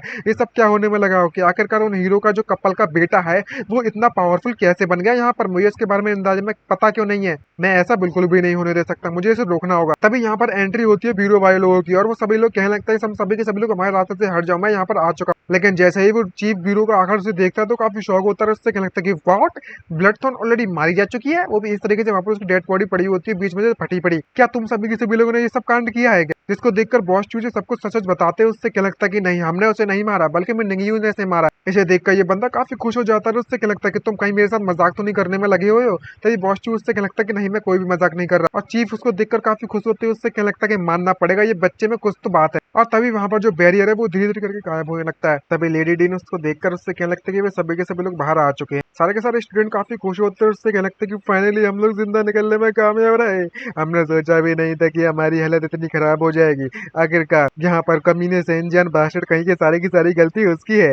तभी हमारा निंगयू से कहने लगता है कि आखिरकार तुमने उस सेंजियन को तब उस सील की पावर को एब्जॉर्ब करने से क्यों नहीं रोका गया था। अगर तुमने पहले उसकी पावर को रोक दिया होता तो शायद इतने ज्यादा लोग मारे गए हैं वो कभी मारे नहीं जाते। इस बात को सुनने के बाद हमारा बॉस चैन भी उससे कहने लगता है कैप्टन चैन क्या आप अब यहाँ पर हमें एक्सप्लेनेशन नहीं देने वाले हैं इसके बारे में। इसको देखकर वो कैप्टन कहने लगता है सुनने के बाद मेरे पास कुछ भी एक्सप्लेन नहीं है तुम्हें देने के लिए। इसको देखकर बॉस चैन काफी ज्यादा गुस्सा आ जाता है बॉस चू को, सॉरी। और वो उससे कहने लगता है कि जरा एक मिनट रुको, तुम यहाँ पर ये कहना चाहती हो कि जो फर्स्ट प्लेस था वो हीरो कपल को नहीं मिलना चाहिए। आखिरकार तुम इसके बारे में क्या कहना चाहोगे? तो तुमने हमें इसलिए उसे रेस्क्यू करने से रोक दिया था ताकि चेंजियान डिफीट कर सके, हरा सकते निंगयू को और उसका जो रिजल्ट था जैसा तुम चाहते तो वैसा मिल जाए। लेकिन ऐसा कुछ भी नहीं। यहाँ पर ये बात जब निंगयू को पता चलती है तो वो भी काफी शौक होते हुए कहने लगता है कि तुम चाहते हो कि मैं फर्स्ट प्लेस ना हासिल करूँ। तुम्हें देखकर तो ऐसा लगता है कि यहाँ पर जो चीजें हैं जितना मैंने सोची थी वो उससे बिल्कुल भी सिंपल नहीं है। इसको सुनकर स्टूडेंट काफी सरप्राइज हो जाता है और उससे कहने लगता है कि तुम्हारे कहने का मतलब क्या है। जो कैप्टन चैन है उन्होंने हमारे रेस्क्यू को रोका था, यहाँ तक कि वो निंगयू को भी रोकना चाहते थे फर्स्ट प्लेस हासिल करने से। आखिरकार अगर इस रीजन को नहीं दिया तुमने, मुझे यहाँ पर नहीं बताया, तो हम लोग रिएक्ट कर देंगे। तुम मुझे ये बताओ कि आखिरकार जो हीरो को पहला दोनों कपल हीरो का जो बेटा है वो फर्स्ट प्लेस हासिल क्यों नहीं कर सकता। जब इतना प्रेशर इस बंद कैप्टन पर आने लगता है तो ये मन में सोचते हुए कहने लगता है कि जो निंगयू के पेरेंट्स की जो डेथ का जो रीजन है, इसके जो र्यूमर्स हैं उसको हमने इस तरीके से फैलाया था कि उसकी जो डेथ है वो काफी सिंपल लगे, लेकिन इसमें काफी ज्यादा पावरफुल फिगर्स मिलकर जुलकर काम करने में लगे हुए हैं इस डीमन कैपिटल में। और काफी ज्यादा इंपॉर्टेंट हमारा एक्सपेरिमेंट भी हुआ था और इसलिए यहाँ पर इतने सालों से यहाँ पर कितने पावरफुल फिगरों के अंडर में आकर हम लोग काम करने में लगे हुए हैं। एजुकेशन जो ब्यूरो है वो कॉन्स्टेंटली जो इन्फ्लुएंसर निंगयू के पेरेंट का उसे कम करने में कोशिश करने में लगे हुए हैं। तो कोई फर्क नहीं पड़ने वाला कि आखिरकार कितना ज्यादा कितना पावरफुल कितना आउटस्टैंडिंग है निंगयू, लेकिन चाहे कुछ भी हो जाए हम लोग इसे आउटस्टैंडिंग नहीं बनने दे सकते और आगे बढ़कर नहीं उभरने दे सकते। और हम नहीं चाहते कोई भी बंदा इस पर फोकस करे और जिससे कि हमारा जो एक्सपेरिमेंट है वो बिल्कुल भी फेल हो जाए। हम सक्सेसफुल करने के लिए हमें इसे रोकना पड़ेगा। और किस एक्सपेरिमेंट के बारे में बात कर रहा है तो अभी तक हमें भी नहीं पता, लेकिन अब जबकि मैं इसे रोकने में यहाँ पर कामयाब हो चुका हूँ तो निंगयू की पावर हमने जितनी सोची थी उससे ज्यादा ग्रो हो चुकी है, हमें कुछ करना होगा। तभी निंगयू उसके इस तरीके की शांत बिहेवियर को देखकर उससे कहने लगता है कि तुम यहाँ पर मुझे इतना ज्यादा हार्ड ट्राई करने में लगे हो रोकने के लिए कि ऐसा पॉसिबल हो सकता है कि जो मेरे पेरेंट्स की जो मौत थी उससे कुछ लेना देना है। तो मुझे बता सकते हो कि आखिरकार जो मेरे पेरेंट्स है वो किस तरीके से मारे गए थे। जिसको देखकर वो कैप्टन कुछ भी नहीं कहता, उससे क्या लगता है कि मुझे यहाँ पर तुम्हारे लिए ये एक्सप्लेनेशन देना बिल्कुल भी ऑब्लिगेशन नहीं लगता, ना ही मैं तुम्हें देना चाहता हूँ एक्सप्लेनेशन। तभी चीफ आता है ब्यूरो का और उससे कहने लगता है कैप्टन चैन, अगर तुम वाकई में एक्सप्लेन नहीं देना चाहते हो क्लियरली, अगर तुमने नहीं दिया तो मैं तुम्हें सिक्योरिटी ब्यूरो में ले जाऊंगा क्वेश्चन करने के लिए। आफ्टर ऑल आपने यहाँ पर एग्जामिनीज की जिंदगी दाव पर जो लगाई थी, आपको उसका हर जाना तो भुगतना ही पड़ेगा। इसको सुनकर ये कैप्टन काफी मुस्कुराता है, उससे कहने लगता है कि डायरेक्टर हुड, तो मैं इसके बारे में कभी मत भूलना, ये सिक्योरिटी ब्यूरो है वो उसके पास कोई भी हक नहीं है डायरेक्टली वो किसी भी एजुकेशन सिस्टम के जो लोग बिलोंग करते हैं उसे ले जा सके अपने इंटरोगेशन के लिए। जिसको देखकर वो चीफ उससे कहने लगता है कि तुम यहाँ पर बियर करते हो, रेस्पॉन्सिबिलिटी को तुम्हें लेना पड़ेगा, इस पूरे इंसिडेंट को मैं इमीडिएटली अप्लाई कर सकता हूँ मेरे सुपीरियर पर और फिर उसके बाद में तुम्हें यहाँ पर ले जा सकता हूँ। इसको देखकर वो कैप्टन उसके हाथों को दूर करते हुए उससे कहने लगता है कि आखिरकार किसने कहा कौन इसकी रेस्पॉन्सिबिलिटी लेने वाला है, ये सारे की सारी इतनी भी गलती है वो मैंग चैंग जी की गलती है, इतने सभी लोगों को रोका था वहां पर अंदर जाने के लिए और एग्जामिनेशन इसके द्वारा होल्ड किया गया था, तो सारी की सारी रेस्पॉन्सिबिलिटी इस पर जाती है। और इसी के साथ ये पार्ट यहीं पर खत्म होता है, यहाँ पर इसकी रेस्पॉन्सिबिलिटी इस पर डाल दी जा चुकी है। तो नेक्स्ट पार्ट में पता चलेगा कि आखिरकार अब क्या होने वाला है। तो उम्मीद करता हूँ वीडियो आप सभी को पसंद आई होगी, तो चैनल को सब्सक्राइब, वीडियो को लाइक करना मत भूलिएगा। आज के लिए इतना ही, मिलते हैं नेक्स्ट वीडियो में। Bye bye, and signing out.